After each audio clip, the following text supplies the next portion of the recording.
കടന്നു വന്നാട്ടെ. ലൂക്കോസ് സുവിശേഷം 23-ാം അധ്യായം 46-ാം വാക്യത്തിലേക്കാണ് നമ്മുടെ ശ്രദ്ധ എത്തിയിരിക്കുന്നത്. ലൂക്കോസ് സുവിശേഷം 23-ാം അധ്യായം 46-ാം വാക്യം. ലൂക്കോസ് സുവിശേഷം 23-ാം അധ്യായം 46-ാം വാക്യം. യേശു അത്യുച്ചത്തിൽ, പിതാവേ, ഞാൻ എൻ്റെ ആത്മാവിനെ തൃക്കൈയിൽ ഏൽപ്പിക്കുന്നു എന്ന് നിലവിളിച്ച് പറഞ്ഞു. ഇത് പറഞ്ഞിട്ട് പ്രാണനെ വിട്ടു. 44 മുതൽ താഴേക്ക് വായിക്കാമോ? ശബ്ദം ഉയർത്തി വായിക്കാമോ? ലൂക്കോസ് 23 44 മുതൽ 46 വരെ. ഏകദേശം 6 മണി നേരമായപ്പോൾ സൂര്യൻ ഇരുണ്ടു പോയിട്ട് 9 മണി വരെ ദേശത്തൊക്കെയും അന്ധകാരം ഉണ്ടായി. ദൈവമന്ദിരത്തിലെ തിരശ്ശീല നടുവേ ചിന്തിപ്പോയി. യേശു അത്യുച്ചത്തിൽ, പിതാവേ, ഞാൻ എൻ്റെ ആത്മാവിനെ തൃക്കൈയിൽ ഏൽപ്പിക്കുന്നു എന്ന് നിലവിളിച്ചു പറഞ്ഞു. ഇത് പറഞ്ഞിട്ട് പ്രാണനെ വിട്ടു. ഡോക്ടർ ലൂക്കോസ് യേശു കർത്താവിൻ്റെ ക്രൂശിലെ അവസാനത്തെ വാക്കിനെക്കുറിച്ച് ഇതാ സംസാരിക്കുകയാണ്. ഇന്ന് രാത്രി നാം കേൾക്കുന്ന ഈ ചെറിയ ബൈബിൾ സ്റ്റഡിയുടെ തലക്കെട്ട് ഇതാണ്: ലാസ്റ്റ് വേർഡ്, അവസാന വാക്ക്. അവസാന വാക്ക് പറഞ്ഞാട്ടെ, എന്താണ് അവസാന വാക്ക്? വാക്കുകൾക്ക് ജീവിതത്തിൽ വലിയ പ്രാധാന്യമുണ്ട്. കുറച്ചുകൂടി വ്യക്തമായി പറഞ്ഞാൽ, വാക്കുകൾക്ക് ആത്മീയ ജീവിതത്തിൽ വലിയ പ്രാധാന്യമുണ്ട്. ലോകത്തിലുള്ളതായ സകലതിനെ ദൈവം വാക്കുകൾ കൊണ്ടാണ് സൃഷ്ടിച്ചത്. ഒരിക്കൽ കൂടെ, ലോകത്തിലുള്ള സകലതിനെ ദൈവം സൃഷ്ടിച്ചത് വാക്കുകളാലാണ്. നിങ്ങളുടെ ആത്മീയ ജീവിതം ആരംഭിച്ചതിലും വാക്കിനാലാണ്. സ്തോത്രം. അകത്ത് വെളിപ്പെട്ടതായ ഒരു വിശ്വാസവും പുറത്ത് പറഞ്ഞതായ ഒരു വാക്കും. എന്താണ് അകത്ത് വെളിപ്പെട്ടതായ വിശ്വാസം? റോമാലേഖനം 10-ാം അധ്യായം 7, 8, 9 വാക്യങ്ങൾ വായിക്കുമ്പോൾ, യേശു എൻ്റെ പാപത്തിൻ്റെ പരിഹാരത്തിന് വേണ്ടി, ആ വാക്യം നമുക്ക് വായിച്ചു പോകാം. റോമർ 10-ന്റെ 7 മുതൽ താഴേക്ക്, ക്രിസ്തുവിനെ മരിച്ചവരുടെ ഇടയിൽ നിന്ന് കയറ്റണമെന്ന് വിചാരിച്ചു ആർ പാതാളത്തിൽ ഇറങ്ങുവന്നു, നിൻ്റെ ഹൃദയത്തിൽ പറയരുത്. 8, 9 വാക്യങ്ങൾ. എന്നാൽ അത് പറയുന്നത്, വചനം നിനക്ക് സമീപമായി നിൻ്റെ വായിലും നിൻ്റെ ഹൃദയത്തിലും ഇരിക്കുന്നു, അത് ഞങ്ങൾ പ്രസംഗിക്കുന്ന വിശ്വാസ വചനം തന്നെ. യേശുവിനെ കർത്താവെന്ന് വായ് കൊണ്ട് ഏറ്റു പറയുകയും ദൈവം അവനെ മരിച്ചവരിൽ നിന്ന് ഉയർത്തെഴുന്നേൽപ്പിച്ചു എന്ന് ഹൃദയം കൊണ്ട് വിശ്വസിക്കുകയും ചെയ്താൽ നീ രക്ഷിക്കപ്പെടും. യേശുവിനെ കർത്താവെന്ന് വായ് കൊണ്ട് ഏറ്റു പറയുന്നു. 2, ദൈവം അവനെ മരിച്ചവരുടെ ഇടയിൽ നിന്ന് ഉയർത്തെഴുന്നേൽപ്പിച്ചുവെന്ന് ഹൃദയം കൊണ്ട് വിശ്വസിക്കുകയും ചെയ്താൽ നീ രക്ഷിക്കപ്പെടും. 2 ടേമാണ് ഒരാൾ വിശ്വാസത്തിലേക്ക് കടന്നു വരുന്നതിന് ആവശ്യം. 1, അകത്തലങ്ങളിൽ വ്യാപരിക്കുന്ന വിശ്വാസം, യേശുവിനെ ദൈവം മരിച്ചവരിൽ നിന്ന് ഉയർപ്പിച്ചു. 2, അധരത്തിൽ വിളിച്ചു പറയുന്ന വാക്ക്.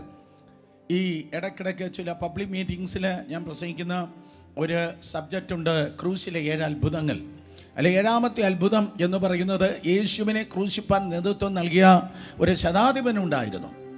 ആ ശതാധിപൻ ഒരു സാധാരണ ശതാധിപനായിരിക്കണമെന്നില്ല, സാധാരണ ഒരു ഓഫീസർ അല്ല, ആകാൻ സാധ്യതയില്ല. കാര്യം, യേശു ഏറ്റവും സ്വാധീനമുള്ളതായ ഒരു വ്യക്തിയാണ്.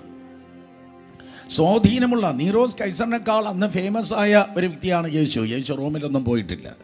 യേശു ഇൻ്റർനാഷണൽ ബോർഡർ ക്രോസ് ചെയ്തത് വളരെ അപൂർവമാണ്. പക്ഷേ യേശു യാത്ര ചെയ്തില്ലെങ്കിലും യേശുവിൻ്റെ സ്വാധീനം വളരെ വലുതാണ്. പലരും യാത്ര ചെയ്തിട്ട് സ്വാധീനം ലഭിക്കുന്നില്ല. പക്ഷെ വേറെ പരിപാടി ഒന്നും ചെയ്തില്ലെങ്കിലും കർത്താവിൻ്റെ സ്വാധീനം വലുതെന്ന് പറയുമ്പോൾ യേശുവിൻ്റെ മഹാത്മ്യം വർദ്ധിക്കുകയാണ്, അല്ലേ? അപ്പം അങ്ങനെയുള്ള ഒരു യേശുവിനെ അടിക്കുവാൻ, ക്രൂശ് ചുമപ്പിപ്പാൻ, ക്രൂശിപ്പാൻ വേണ്ടി പിലാത്തോസ് ഏൽപ്പിച്ചത് ഒരു ഓർഡിനറി ഓഫീസറിനെ അല്ല, ഒരു ബ്രില്യൻ്റ് ഓഫീസറിനായിരുന്നു. 7 അത്ഭുതങ്ങളുടെ അവസാനം എന്ന് പറയുന്നത്, ആ ശതാധിപൻ എന്ന ആ നല്ല ഓഫീസർ അറിയാതെ പറഞ്ഞു പോയി, വാസ്തവമായി ഇവൻ ദൈവപുത്രനായിരുന്നു. ഒരു ട്രാൻസ്ലേഷനിൽ ഒരു സുവിശേഷകൻ പറയുന്നു, ഇവൻ നീതിമാനായിരുന്നു. പക്ഷെ അവസാനം ഞാനിങ്ങനെ പറഞ്ഞു വിടാറുണ്ട്, ചിലപ്പോൾ പുള്ളി സ്വർഗത്തിൽ കാണാം. ആര്? ശതാധിപൻ.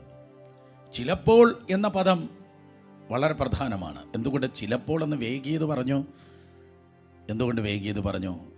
ദൈവം അവനെ മരിച്ചവരിൽ നിന്ന് ഉയർപ്പിച്ചു എന്ന് അവന് സ്തോത്രം വിശ്വസിച്ചില്ല. കാരണം സ്റ്റിൽ യേശുവിൻ്റെ ബോഡി ഇപ്പോഴും ക്രൂശിലാണ്. കുറച്ച് കഴിഞ്ഞപ്പോൾ യേശുവിൻ്റെ ശരീരം എവിടെയായി? കല്ലറയിലായി.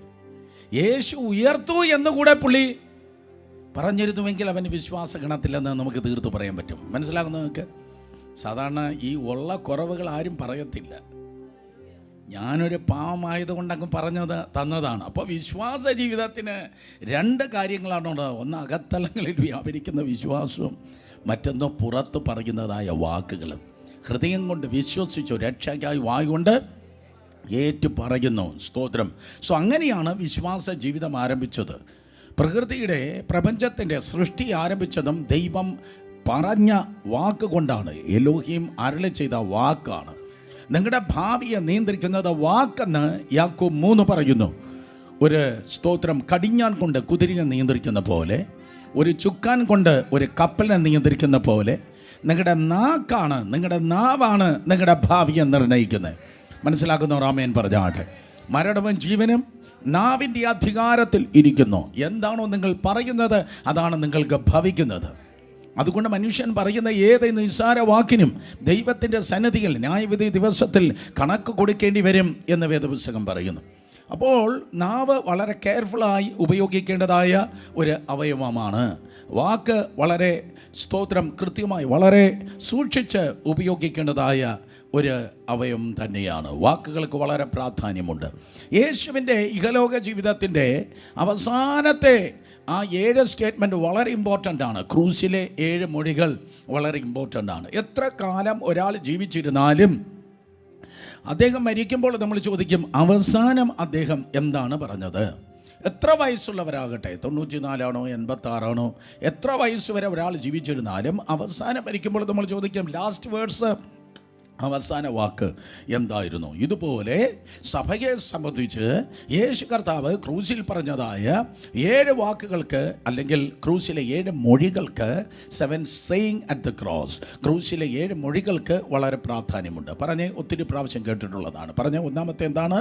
പിതാവേ, ഇവർ ചെയ്യുന്നത് ഇന്നതെന്നറിയാകിയാൽ ഇവരോട് ക്ഷമിക്കണമേ. രണ്ടാമതും മനസാന്തരപ്പെട്ട കള്ളനോട് പറഞ്ഞു today you shall be with me in paradise, ഇന്ന് നീ എന്നോടുകൂടെ പരദീസയിലിരിക്കാം. മൂന്നാമത് അതേ അമ്മയെ നോക്കി താൻ പറഞ്ഞു, കർത്താവ് പറഞ്ഞു ഇതാ നിൻ്റെ മകൻ, ഇതാ നിൻ്റെ അമ്മ എന്ന് പറഞ്ഞു. ഇതാ നിൻ്റെ അമ്മ, ഇതാ നിൻ്റെ മകൻ എന്ന് യോഹന്നാനോടും അതുപോലെ അമ്മ മറിയോടും പറഞ്ഞു. 4 സ്തോത്രം എൻ്റെ ദൈവമേ, എൻ്റെ ദൈവമേ നീ എന്നെ കൈവിട്ടതെന്ത്. 5 സ്തോത്രം എനിക്ക് ദാഹിക്കുന്നു.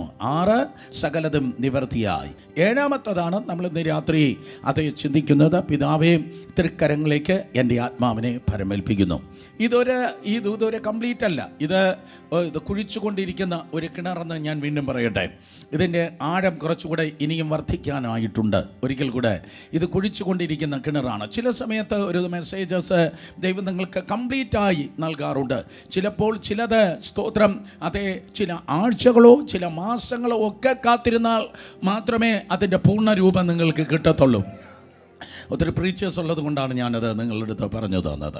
ചിലപ്പോൾ അറ്റ് എ ടൈം 10 മിനിറ്റ് കൊണ്ട് തന്നെ ഒരു കംപ്ലീറ്റ് ഒരു അസ്ഥിയെ ജീവിപ്പിക്കുന്നത് പോലെ ദൈവം നിങ്ങൾക്ക് ജീവിപ്പിച്ച് നൽകാം.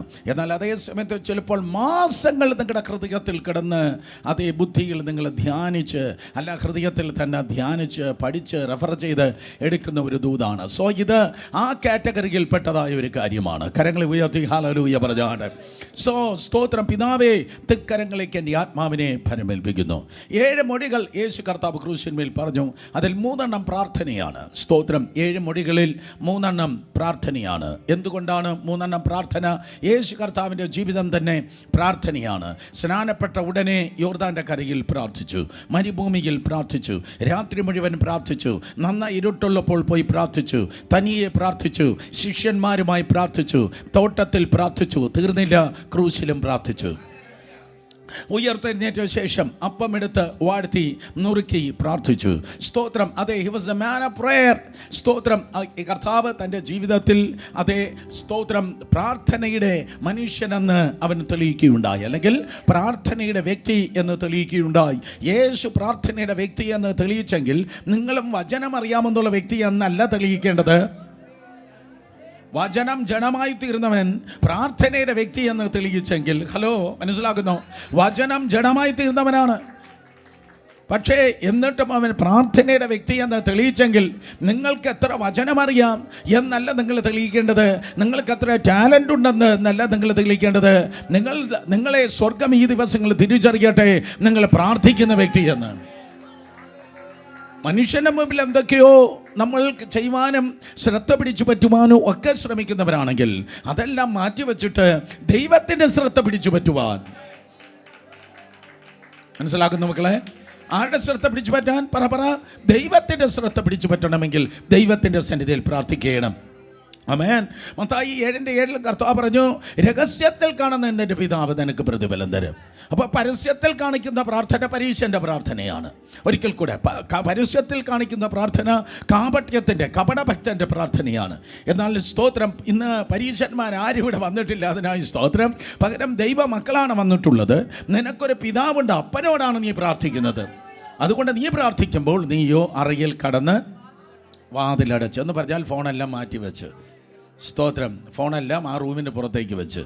ഹല്ലേലൂയ. ഇനി ഇന്ത്യൻ പ്രസിഡന്റ് വിളിച്ചാലും സോറി, രാജാവിനോട് ഞാൻ സംസാരിക്കുകയാണ്, എനിക്ക് ഇടങ്കോലിടല് എന്ന് പറഞ്ഞ് പ്രാർത്ഥനയുടെ സമയം. വീട്ടിലുള്ള എല്ലാവരും അറിയട്ടെ, എൻ്റെ പപ്പയുടെ പ്രാർത്ഥനയുടെ നേരമാണത്, എൻ്റെ അമ്മയുടെ പ്രാർത്ഥനയുടെ നേരമാണ്.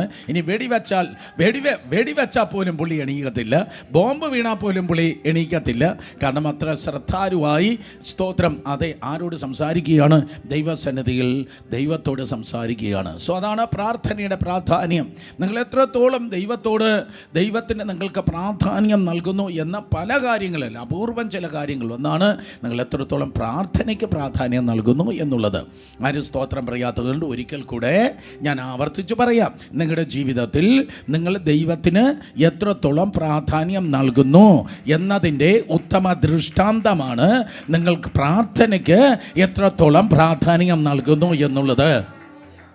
സോ 7 സ്റ്റേറ്റ്മെൻറ്റുകളിൽ കർത്താവ് 3 പ്രാർത്ഥനകളാണ് കഴിച്ചത്. അതിൽ ഒന്നാമത്തെ പ്രാർത്ഥന, father forgive them, they do not know what to do. ഇവർ ചെയ്യുന്നത് ഇന്നതെന്ന് അറിയാകിയാൽ ഇവരോട് ക്ഷമിക്കണമേ. അതൊരു കരുതലിൻ്റെ പ്രാർത്ഥനയാണ്. പ്രെയർ ഓഫ് കൺസേൺ, കരുതലിൻ്റെ പ്രാർത്ഥനയാണ്, കരുതലിൻ്റെ പ്രാർത്ഥന. നമ്പർ 2, രണ്ടാമത്, എൻ്റെ ദൈവമേ നീ എന്നെ കൈവിട്ടത് എന്ത്? നീ എന്നെ കൈവിട്ടത് എന്ത്? അതൊരു ചോദ്യമാണ്, അതൊരു പരാതിയുടെ പ്രാർത്ഥനയാണ്. It's A prayer of complaint. അതൊരു പരാതിയുടെ പ്രാർത്ഥനയാണ്. നോർത്ത് ഇന്ത്യയിലെ പല പ്ലാറ്റ്ഫോമുകളിൽ ഈ ദിവസങ്ങളിൽ സ്തോത്രം എത്രയോ 10,000-കണക്കിന് ആൾക്കാരുടെ മുമ്പിൽ ഞാൻ ശുശ്രൂഷിപ്പാൻ ദൈവമനെ അല്ലെങ്കിൽ പ്രസംഗിപ്പാൻ ദൈവനെ ഏൽപ്പിച്ച ഒരു നല്ല ദൂതാണിത്. അതിൻ്റെ അവസാനത്തെ ഒരു സ്തോത്രം ദൂതിൻ്റെ ചെറിയൊരു അപ്പറ്റൈസർ മാത്രമാണ് ഇന്ന് നിങ്ങളോട് പറയുവാൻ തക്കോണം ഞാൻ കൃപയിൽ ശരണപ്പെടുക. കാരണം ഇവിടെ ജയിക്കുന്നെങ്കിൽ മാത്രമേ അവിടെയും ജയിക്കത്തുള്ളൂ. ഹല്ലേലൂയ. സോ കേൾക്കുക, രണ്ടാമത്തെ പ്രാർത്ഥന പരാതിയുടെ പ്രാർത്ഥനയാണ്. വിണ്ണിലിരുന്ന ദൈവത്തിൻ്റെ ദൂതന്മാരാരും ദൈവത്തോട് ചോദ്യം ചോദിച്ചില്ല.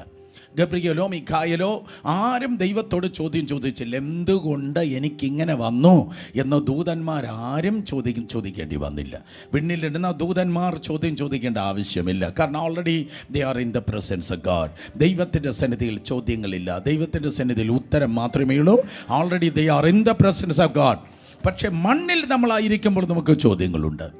മണ്ണിലാണ് ചോദ്യം. മണ്ണിൽ ഭൂമിയെ നോക്കിയാണ് ദൈവം ചോദിച്ചത്, ആദാമേ നീ എവിടെ? വേദപുസ്തകത്തിൽ ധാരാളം ചോദ്യങ്ങളുണ്ട്.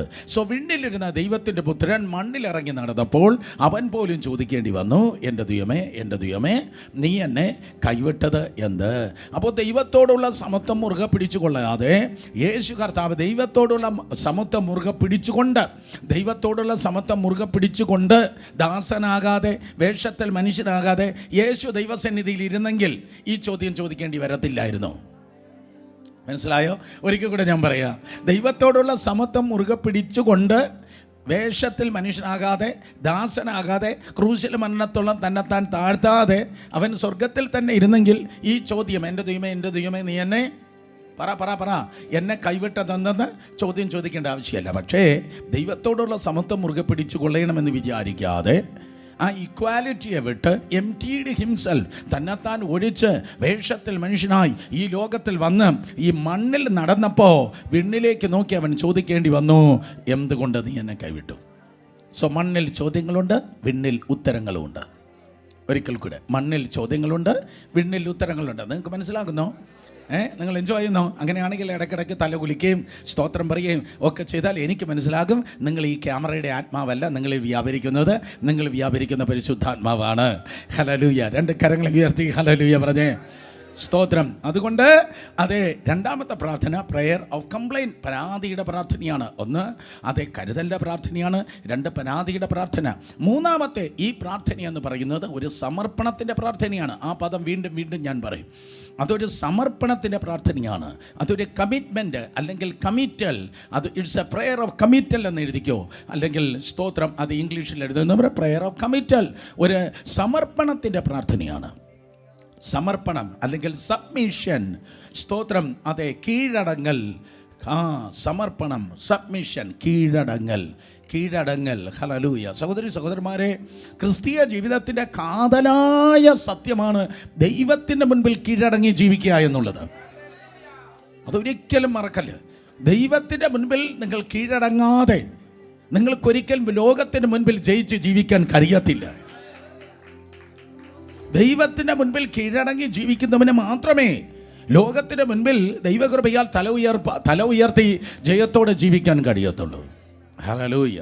എന്ന് പറഞ്ഞാൽ തന്നിഷ്ടം. ഞാൻ പിടിച്ച മുയലിന് എത്ര കൊമ്പ് പറ?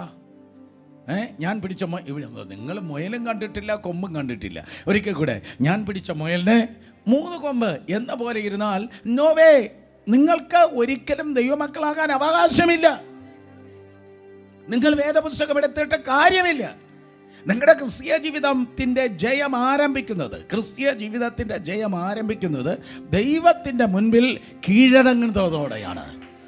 ദൈവത്തിൻ്റെ മുൻപിൽ കീഴടങ്ങുന്നതോടെയാണ് ക്രിസ്തീയ ജീവിതം ആരംഭിക്കുന്നത്. ബെസ്റ്റ് എക്സാമ്പിൾ മോശയുടെ ആരംഭം നോക്കിയേ. ഞാനാകുന്നു എന്ന് പറഞ്ഞ ഉടനെ ആ കോൺവെർസേഷനിലാണ്, സംഭാഷണത്തിൽ ദൈവം മോശയോട് പറയുന്നു, നിൻ്റെ കയ്യിൽ എന്തിരിക്കുന്നു? ഒരു വടി. അത് നിലത്തിടുക. നോക്ക്, അതവന് ഇട്ടുകൊടുത്തു. ഇടാതിരുന്നെങ്കിലോ അവൻ്റെ പരിപാടി അതോടെ തീർന്നേനെ. എന്നാൽ ദൈവത്തിന് സ്തോത്രം, അവൻ ആ വാടിയെ ഇട്ടു. എനിക്ക് മനസ്സിലായത് അവൻ്റെ ജീവിതത്തെ ദൈവകരത്തിൽ ഇട്ടതിന് അടയാളമായിട്ടാണ്, അല്ലേ? സോ അതുകൊണ്ട് എന്തൊക്കെയാണോ നമുക്കുണ്ട് എന്ന് തോന്നുന്നത് അത് കർത്താവിൻ്റെ സന്നിധിയിൽ അങ്ങ് ഇട്ടുകൊടുക്കുന്നതോടെയാണ് നമ്മുടെ ലെഗസി, നമ്മുടെ ജയം ദൈവകൃപയാൽ ആരംഭിക്കുന്നത്. ഞാനൊരു 18 മണിക്കൂർ യാത്ര ചെയ്താൽ വന്നത് കേട്ടോ. യൂറോപ്പിൽ നിന്ന് ഓസ്ട്രേലിയയിൽ നിന്ന് വരുന്നത് പോലെ റിയലി നല്ല വില കൊടുത്താണ് ഞാൻ വന്നത്. ഇന്നലെ രാത്രി ഇറങ്ങിയില്ല. സ്തോത്രം. ഞാൻ വിചാരിച്ച ഒരു ട്രെയിൻ ഉണ്ടായിരുന്നു, കൊച്ചിയിലാണ് ഇറങ്ങിയത്. ട്രിവാൻഡ്രത്തേക്കുള്ള ഫ്ലൈറ്റ് ക്യാൻസലായി. കൊച്ചിയിൽ ഇറങ്ങി. പ്രതീക്ഷിച്ച ഒരു ട്രെയിൻ ഉണ്ടായിരുന്നു, ആ ട്രെയിൻ 7.5 മണിക്കൂർ ലേറ്റാ. എന്നിട്ട് രണ്ടാമത് വന്ന വേറൊരു ട്രെയിനോ അത് 40 മിനിറ്റ് ലേറ്റാണ്. സ്തോത്രം. ഇല്ല, ഞാൻ മറ്റേ ഇൻഡോറിൽ നിന്ന് വരുന്ന മറ്റേ വായിൽ കൊള്ളാത്ത പേരുള്ള മറ്റേ ട്രെയിനിലേ ഞാൻ വരത്തുള്ളൂ എന്ന് ഞാൻ പറഞ്ഞു നിന്നിരുന്നെങ്കിലേ നാളെ രാവിലെ എനിക്ക് വരാൻ പറ്റത്തുള്ളൂ. ഇല്ല, ഞാൻ ആ ട്രെയിനിലേ വരത്തുള്ളൂ. എനിക്കറിയാം ഏത് ട്രെയിൻ എങ്ങനെ വരണമെന്ന്. എനിക്കറിയാം ആ ട്രെയിനാണ് എൻ്റെ ഇഷ്ടപ്പെട്ട ട്രെയിൻ. എൻ്റെ പ്രോഗ്രാം അതാണ്, മറ്റേ ട്രെയിനാണ് എൻ്റെ ട്രെയിൻ, അതാണ്, ഞാൻ അതേ നടക്കത്തുള്ളൂ എന്ന് പറയുന്നെങ്കിൽ സ്വർഗത്തിലെ ദൈവം പറയും, പോയി പള്ളിയിൽ ചെന്ന് പറ. മനസ്സിലാകുന്നു? അതുകൊണ്ട് നിങ്ങളുടെ ജീവിതത്തിൻ്റെ,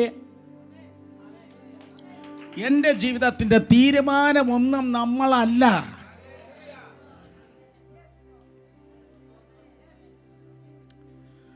ഹല്ലേലൂയ.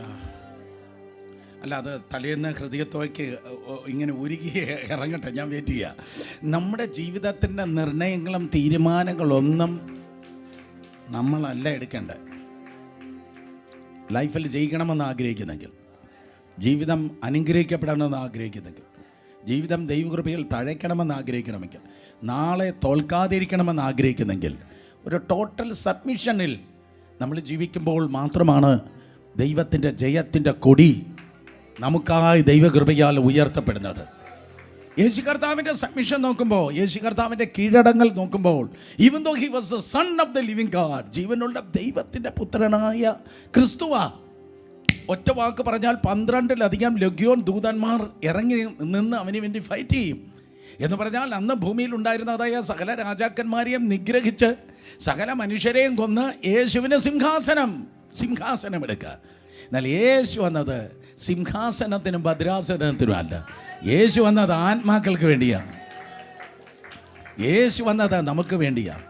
സഹോദരി സഹോദരന്മാരെ, ആത്മാക്കളെ കാണണമെന്ന് ആഗ്രഹിക്കുന്നവരെങ്കിൽ അവർ നിഗളത്തിലല്ല ജീവിക്കുന്നത്, അവർ സമർപ്പണത്തിലാണ് ജീവിക്കുന്നത്. നിഗളത്തിലല്ല ജീവിക്കുന്നത്. അപ്പോൾ ക്രിസ്തീയ ജീവിതം ആരംഭിക്കുന്നത് നിങ്ങളുടെ സമർപ്പണത്തിലാണ്. ഹല്ലേലൂയ. ഈ സമർപ്പണത്തെ രണ്ടായി ഞാൻ വിഭജിക്കട്ടെ. ഒന്ന്, എർത്തിലി റിളത്തിൽ, ഭൗമമണ്ഡലത്തിൽ, ഭൗതിക ലോകത്തിൽ യേശു കർത്താവ് സബ്മിറ്റ് ചെയ്തിരുന്നു. അതുപോലെ ആത്മമണ്ഡലത്തിൽ പിതാവായ ദൈവത്തിൻ്റെ സന്നിധിയിലും ആ സബ്മിഷൻ ഉണ്ടായിരുന്നു. ചില ആൾക്കാർ മേലോട്ട് നോക്കി ഞാൻ ദൈവത്തിൽ മാത്രമേ സമർപ്പിക്കത്തുള്ളൂ. നിനക്കെന്തോ കുഴപ്പമുണ്ട്. നീ ദൈവത്തിൽ സമർപ്പണത്തോടെ ജീവിക്കുന്നവരാണെങ്കിൽ ഈ ഭൂമിയിൽ നിനക്കുള്ള ഉത്തരവാദിത്തങ്ങളിലും നീ സമർപ്പിക്കപ്പെടുവാൻ കടപ്പെട്ടവനാണ്. ഒരു കുരിശ് പോലെ, കൂട്ടായ്മയെക്കുറിച്ചും മറ്റുമൊക്കെ ഞാൻ പറയാറുണ്ട്. ഒരു കുരിശ് പോലെ, കുരിശ് കണ്ടിട്ടുള്ള ഒരു കരങ്ങൾ ഉയർത്തിയാട്ടെ. കുരിശ് ആയ വരല്ല, കുരിശ് കണ്ട് പറയാ. കുരിശ് അത് വേർട്ടിക്കലുണ്ട്, ഹൊറിസോണ്ടലുണ്ട്. Exactly the same thing. സ്തോത്രം. അതെ, കമ്മിറ്റ്മെൻറ്റ് എന്ന് പറയുന്നത്, സമർപ്പണം എന്ന് പറയുന്നത് വേർട്ടിക്കൽ ദൈവത്തോടുണ്ട്. അതുപോലെ എർത്തിലിയിൽ ഭൗമമണ്ഡലത്തിലുമുണ്ട്. ഭൗമമണ്ഡലത്തിൽ യേശു കർത്താവിൽ വെളിപ്പെട്ടതായ ആ 4 സബ്മിഷൻ പറഞ്ഞ് ആത്മമണ്ഡലത്തിലേക്ക് ഞാൻ കടന്നു വരട്ടെ. സ്തോത്രം. നമ്പർ 1, ലൂക്കോസ് 2:21 വായിക്കുമ്പോൾ, ലൂക്കോസ് സുവിശേഷം 2:21 വായിക്കുമ്പോൾ, സ്തോത്രം, സെറിമോണികൾ അല്ലെങ്കിൽ സ്തോത്രം ഗുഡ് ട്രഡീഷൻസിന്, നല്ല പാരമ്പര്യങ്ങൾക്ക് കർത്താവ് കീഴ്പ്പെട്ടിരുന്നു എന്ന് വേദപുസ്തകം പറയുന്നു. ലൂക്കോസ് വിശേഷം 2:21, പരിച്ഛേദന കഴിപ്പാനുള്ള, വായിച്ചാട്ടെ, പരിച്ഛേദന കഴിപ്പാനുള്ള 8 ദിവസം തികഞ്ഞപ്പോൾ അവൻ ഗർഭത്തിൽ ഉൽപ്പാദിപ്പിക്കപ്പെടും മുമ്പേ ദൂതൻ പറഞ്ഞതുപോലെ അവന് യേശു എന്ന് പേർ വിളിച്ചു. പരിച്ഛേദന കഴിപ്പാനുള്ള 8 ദിവസം തികഞ്ഞപ്പോൾ. ഇതെവിടെയാണ് നടക്കുന്നത്? യെരുശലേം ദേവാലയത്തിൽ 8ാം നാളിലാണ് പരിച്ഛേദന. ശബ്ദം ഉയർത്തി പറഞ്ഞാട്ടെ, എന്താണ്? 8ാം നാളിലാണ് പരിച്ഛേദന. നമ്മുടെ കുഞ്ഞുങ്ങളൊക്കെ ജനിക്കുമ്പോൾ ഈ പ്ലാറ്റ്ഫോമിൽ കൊണ്ടുവന്ന് 3rd സർവീസിൻ്റെ ടൈമിന് വെബ് സ്ട്രീമൊന്നും ഇല്ലെങ്കിലും നമ്മളെന്ത് ചെയ്യും? സ്തോത്രം. അതേ, പിള്ളേർക്ക് പാരൻസ് പറയുന്നതായ പേര് വിളിക്കുന്നത് പോലെ അവന് യേശു എന്ന പേര് വിളിച്ചത് എവിടെ വെച്ചായിരുന്നു? 8ാം നാളിൽ ദേവാലയത്തിൽ വെച്ചാണ്. അപ്പോൾ ആ ട്രഡീഷന്, ആ നല്ല പാരമ്പര്യത്തിന്, എല്ലാവരും പറഞ്ഞ മക്കളെ, എന്തോ പാരമ്പര്യമാണ്? നല്ല പാരമ്പര്യം. ശബ്ദം ഉയർത്തി പറഞ്ഞ എന്താ പാരമ്പര്യമാണ്? ആ നല്ല പാരമ്പര്യത്തിന് കർത്താവ് കീഴടങ്ങിയിരുന്നു. ഇതുപോലെ ദൈവകൃപയാൽ ക്രിസ്തീയ ജീവിതത്തിന് ഒരു പാരമ്പര്യമുണ്ട്. ക്രിസ്തീയ ശുശ്രൂഷകൾക്ക്, ക്രിസ്തീയ കുടുംബങ്ങൾക്ക് ഒരു പാരമ്പര്യമുണ്ട്. ശക്തിയോടെ ഹല്ലേലൂയ പറഞ്ഞേ പറ്റത്തുള്ളൂ. ഈ മുന്നിലിരിക്കുന്ന, ഈ ബഹളം ഉണ്ടാക്കുന്ന, ഈ കയ്യിൽ സ്തോത്രം ചിത്രം വരയ്ക്കുന്ന, ആ ബുക്കിൽ മൈക്കലോ എഞ്ചലോ ആകാൻ ശ്രമിക്കുന്ന ഈ പ്രായത്തിലുള്ള ഈ പിള്ളേരുടെ പ്രായത്തിൽ ഞാനായിരുന്നപ്പോൾ സ്തോത്രം, അതെ, CSI, church of south India, CSIയുടെ പാരമ്പര്യത്തിലാണ് ഞാൻ ജനിച്ചു വളർത്തപ്പെട്ടത്. അപ്പോൾ ആംഗ്ലിക്കൻ ചർച്ചിൻ്റെ പാരമ്പര്യമാണ് CSIക്കുള്ളത്. സ്തോത്രം. ആംഗ്ലിക്കൻ ചർച്ച് മിഷണർമാർ കൊടുത്തിട്ടുള്ള ഒരു അമേസിങ് പാരമ്പര്യമാണ് സ്തോത്രം അവർക്കുള്ളത്. അതും നല്ല പാരമ്പര്യമാണ്. റിയലി പാരമ്പര്യത്തിന് 2 വശമുണ്ട്. നല്ല വശമുണ്ട്, കെട്ട വശമുണ്ട്. ഞാൻ പറയുന്നത് നല്ല പാരമ്പര്യമാണ്. ആ നല്ല പാരമ്പര്യം എന്ന് പറഞ്ഞാൽ 5:30 മണിയാകുമ്പോൾ സ്തോത്രം ഉണർന്നിരിക്കണം. സുരേഷേ എന്ന് മമ്മി വിളിച്ച് സ്തോത്രം 5:30 മണിയാകുമ്പോൾ എന്ത് ചെയ്യണം?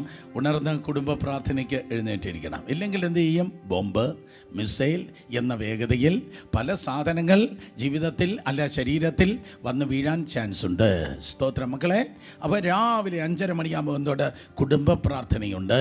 അത് കഴിഞ്ഞിട്ട് എന്ത് ചെയ്യണം? കുറച്ച് സ്തോത്രം വേദപുസ്തകം വായിക്കണം. മേ ബി ഏതെങ്കിലും ഒരു സങ്കീർത്തനമായിരിക്കും, പുതിയ നിയമത്തിൻ്റെ ഒരു അധ്യായമായിരിക്കും, അത് വായിക്കണം. നല്ല പാരമ്പര്യമല്ലേ? എന്താ ഇങ്ങനെ കാഴ്ച ബംഗ്ലാവിൽ പോയിരുന്ന് കുരങ്ങനെ നോക്കുന്ന പോലെ എന്നെ ഇങ്ങനെ നോക്കിയിരിക്കുന്ന കേട്ടവരെല്ലാം നല്ല പാരമ്പര്യം നോക്കി ആമേൻ പറഞ്ഞേ. നല്ല പാരമ്പര്യം, നല്ല പാരമ്പര്യം. ഇനി വൈകുന്നേരമാകുമ്പോഴോ സന്ധ്യകാലമായി തായൻ ബന്ധു ആയെന്ന് എനിക്ക് തോന്നുന്നില്ല. ഭൂരിപക്ഷ ആൾക്കാർക്ക് ബന്ധുവായില്ല, ശത്രുവാകുന്ന പോലെ. അപ്പോൾ സന്ധ്യ മയങ്ങുന്ന സമയത്ത് അതേ സന്ധ്യാപ്രാർത്ഥനയുണ്ട്. ആ സന്ധ്യാപ്രാർത്ഥന എന്ന് പറയുന്നത് ഒരു കുട്ടി കൺവെൻഷൻ പോലെയാണ് ചില വലിയ കൂട്ടുകുടുംബങ്ങൾക്ക്. കരങ്ങളൊക്കെ അടിച്ച് നമുക്ക് ഭയം ദൈവമത്രേ മനുഷ്യ ഭയം എന്നൊക്കെ പാട്ടൊക്കെ പാടി. അപ്പോൾ ചുറ്റുമുള്ള ആൾക്കാർക്ക് വളരെ നന്നായിട്ടറിയാം അത് ക്രിസ്ത്യാനികളെ വീടാണ്. ഇന്ന് നാട്ടുകാരറിയുന്നത് ആ വീട്ടിൽ സീരിയലിൻ്റെ വീടാണ്. കാരണം അവിടെ ടി വി ഉണ്ട്. പക്ഷെ പണ്ടത്തെ പാരമ്പര്യം അങ്ങനെയല്ല. സ്തോത്രം. വൈകുന്നേരത്ത് അതേ കുടുംബ പ്രാർത്ഥനയുണ്ട്, നല്ല ട്രഡീഷൻ. സാറ്റർഡേ ആണെങ്കിൽ ബാലജന സഖ്യമാണ്, സൺഡേ ആണെങ്കിൽ രാവിലെ അതേ ആരാധനയാണ്, ഉച്ചയ്ക്ക് ശേഷമാണെങ്കിൽ സൺഡേ സ്കൂളാണ്, അത് കഴിഞ്ഞിട്ട് CYF ആണ്. നോക്കണമേ, ഈ പാരമ്പര്യത്തിലാണ് വന്നത്. സ്തോത്രം. ഞാൻ ദൈവകൃപയാൽ പറയട്ടെ, കുടുംബ പ്രാർത്ഥന രാവിലെയും വൈകിട്ടും നല്ല പാരമ്പര്യം. ഞാൻ പോവാ. രാവിലെയും വൈകിട്ടും കുടുംബ പ്രാർത്ഥന നല്ല പാരമ്പര്യം, സൺഡേ സ്കൂൾ നല്ല പാരമ്പര്യം, യൂത്ത് മീറ്റിംഗ് നല്ല പാരമ്പര്യം, വചനം കാണാതെ പഠിക്കുന്നത് നല്ല പാരമ്പര്യം. ഹല്ലേലൂയ. ആ നല്ല പാരമ്പര്യത്തിലാണ് പിള്ളേര് സ്തോത്രം ദൈവകൃപയാൽ വളർത്തപ്പെടുന്നത്. നല്ല പാരമ്പര്യത്തിലാണ് അബ്രഹാം ഇസഹാക്കിനെ വളർത്തിയത്, ഇസഹാക്ക് യാക്കോബിനെ വളർത്തിയത്, യാക്കോബിൻ്റെ വീട്ടിൽ യോസെഫ് വളർന്നത്. സ്തോത്രം. സെയിം മാനർ അത് തന്നെയായിരുന്നു യേശുവിന് ലഭിച്ചത്. നല്ലൊരു കുടുംബത്തിലാണ് യേശു ജനിച്ചത്. അവരുടെ നസ്രയത്തിലാണ് യേശുവിൻ്റെ അതേ യോസെഫ് മറിയം താമസിച്ചതെങ്കിലും നസ്രയത്തിൽ നിന്ന് 190 മറ്റോ കിലോമീറ്റർ യാത്ര ചെയ്ത്, അന്ന് ഇതുപോലെ വണ്ടി വെള്ളമൊന്നും ഇല്ല, അന്ന് ഇതുപോലെ വലിയ വാഹനങ്ങളില്ല, ഇത്രയും ദീർഘദൂരം യാത്ര ചെയ്ത് അവർ യെരുശലേമിൽ എല്ലാ വർഷവും വരുമായിരുന്നു. പള്ളിയിൽ പോകുന്ന, പെരുന്നാളിന് പോകുന്ന ഒരു റിലീജിയസ്, ഒരു ഭക്തിയുള്ള ഒരു കുടുംബത്തിലായിരുന്നു അവർ ജനിച്ചു വളർത്തപ്പെട്ടത്. യേശു കർത്താവ് ജനിച്ചു വളർത്തപ്പെട്ടത്. കരങ്ങൾ ഉയർത്തി ഹല്ലേലൂയ പറഞ്ഞേ. അപ്പം നല്ല പാരമ്പര്യങ്ങൾക്ക് കർത്താവ് എന്ത് ചെയ്തു? കീഴടങ്ങിയിരുന്നു. ക്രിസ്തീയ ജീവിതത്തിൽ ഞാൻ നിങ്ങളെ പഠിപ്പിക്കട്ടെ, നിങ്ങൾ നന്നാകാൻ, നിങ്ങളുടെ മക്കളെ വളർത്തുവാൻ അതേ നല്ല പാരമ്പര്യങ്ങൾക്ക് ഇന്നും പ്രസക്തിയുണ്ട്. അതിന് കീഴടങ്ങണം. എല്ലാ ദിവസവും സ്തോത്രം കുഞ്ഞുങ്ങൾക്ക്, നോക്ക് മക്കളെ, എല്ലാ ദിവസവും കുഞ്ഞുങ്ങൾക്ക് മുട്ടായി മേടിച്ചു കൊടുക്കണം, ഐസ്ക്രീം മേടിച്ചു കൊടുക്കണം എന്നല്ല ഞാൻ പറയുന്നത്. എല്ലാ ദിവസവും ബൈബിൾ വാക്യം കാണാതെ പറഞ്ഞു കൊടുക്കണം, കാണാതെ പറയണം. ആരെങ്കിലും വേണമെങ്കിൽ എഴുതിയോ, ബൈബിൾ ലവേഴ്സ് കലണ്ടർ എഴുതിയെടുത്തോ. Bible lovers calendar, Bible lovers calendar GLSലോ CLSലോ ഒക്കെ വാങ്ങാൻ കിട്ടും. ഇല്ലെങ്കിൽ ഓൺലൈനിൽ നിങ്ങൾക്ക് ഓർഡർ ചെയ്യാം. ഇല്ലെങ്കിൽ സ്തോത്രം കുട്ടി കുട്ടി വാക്യങ്ങളുടെ സമാഹാരം. ഈ കാലത്ത് ഇൻ്റർനെറ്റിൽ ഇങ്ങനെ കുന്നുകൂടി കിടക്കുകയാണ് ചെറിയ ചെറിയ വാക്യങ്ങൾ. ആ വാക്യം സ്തോത്രം ഇംഗ്ലീഷിൽ നിങ്ങൾക്ക് ലഭിക്കും. മിക്കവാറും കുട്ടികൾ ഇംഗ്ലീഷിലാണല്ലോ. സ്തോത്രം. അതുകൊണ്ട് Boost is a secret, Horlicks is a secret, Ovaltine is a secret, Complan is a secret എന്നൊന്നും പറയാതെ ദൈവവചനം എന്ന നല്ല പാരമ്പര്യത്തിൽ കുട്ടികൾ ജനിച്ചു വളർത്തപ്പെടട്ടെ. അപ്പോൾ യേശു കർത്താവ് സബ്മിറ്റ് ചെയ്യപ്പെട്ടത് 8-ാം നാളിൽ കൊണ്ടുപോയി പരിച്ഛേദന ചെയ്തു. ഹേ, അബ്രഹാമിനെ ഞാനല്ലയോ പരിച്ഛേദന പറഞ്ഞു കൊടുത്തത്, ഞാൻ നിന്റെ പരിച്ഛേദന ചെയ്യണം എന്ന് കർത്താവ് പറഞ്ഞില്ല. യേശുവിൻ്റെ താഴ്മ നോക്ക്. 8-ാം നാളിൽ അവൻ പരിച്ഛേദനയ്ക്ക് വേണ്ടി പിതാവായ ദൈവം അവനെ ഇൻസിസ്റ്റ് ചെയ്തു. ദാറ്റ് മീൻസ് ആ വഴിക്കാണ് ദൈവം അവരെ നടത്തിയത്. നിങ്ങളെ നല്ല പാരമ്പര്യത്തിൽ ദൈവം നടത്തുമാറാകട്ടെ. നിങ്ങളുടെ വീടിനെ കണ്ട് ബന്ധുക്കൾ പഠിക്കട്ടെ, നിങ്ങളുടെ വീടിനെ കണ്ട് അയൽവാസികൾ കോപ്പി അടിക്കട്ടെ, നിങ്ങളെ കണ്ടിട്ട് മറ്റുള്ളവർ പറയട്ടെ, നീ ഞങ്ങൾക്കൊരു വഴികാട്ടിയാണ്, നീ ഞങ്ങൾക്കൊരു മാതൃകയാണ്. നമ്പർ 2, രണ്ടാമത് സ്തോത്രം, അവൻ പാരൻസിന് കീഴടങ്ങിയിരുന്നു. ബുദ്ധിമുട്ടുള്ള കാര്യമാണ്. ലൂക്കോസ് 2:49 മുതൽ 51 വരെ. ലൂക്കോസ് 2:49-51 യേശുവിൻ്റെ സബ്മിഷനാണ് ഞാൻ പറയുന്നത്. ലൂക്കോസ് 2:49 മുതൽ താഴേക്ക് ശബ്ദമുയർത്തി വായിക്കുക. അവൻ അവരോട്, എന്നെ തിരിഞ്ഞത് എന്തിന്? എൻ്റെ പിതാവിനുള്ളതിൽ ഞാൻ ഇരിക്കേണ്ടത് എന്ന് നിങ്ങൾ അറിയുന്നില്ലയോ എന്ന് പറഞ്ഞു. അവൻ തങ്ങളോട് പറഞ്ഞ വാക്ക് അവർ ഗ്രഹിച്ചില്ല. 51 വാക്യം. പിന്നെ അവരോട് കൂടെ ഇറങ്ങി നസ്രത്തിൽ വന്ന് അവർക്ക് എന്ന് പറഞ്ഞാൽ യോസെഫിനെ മറിയയ്ക്കും മാതാപിതാക്കൾക്ക് കീഴടങ്ങിയിരുന്നു. ഈ കാര്യങ്ങളെല്ലാം അവൻ്റെ അമ്മ ഹൃദയത്തിൽ സംഗ്രഹിച്ചു. അടുത്തിരിക്കുന്നതിൻ്റെ തൊട്ട് ഒന്ന് പറഞ്ഞാട്ടെ, യേശു മാതാപിതാക്കൾക്ക് കീഴടങ്ങി. പറഞ്ഞേ, യേശു മാതാപിതാക്കൾക്ക് എന്ത് ചെയ്തു? കീഴടങ്ങി. 12 വയസ്സാണ് പ്രായം. 12 വയസ്സ് ടീനേജിലേക്ക് പ്രവേശിക്കുകയാണ്.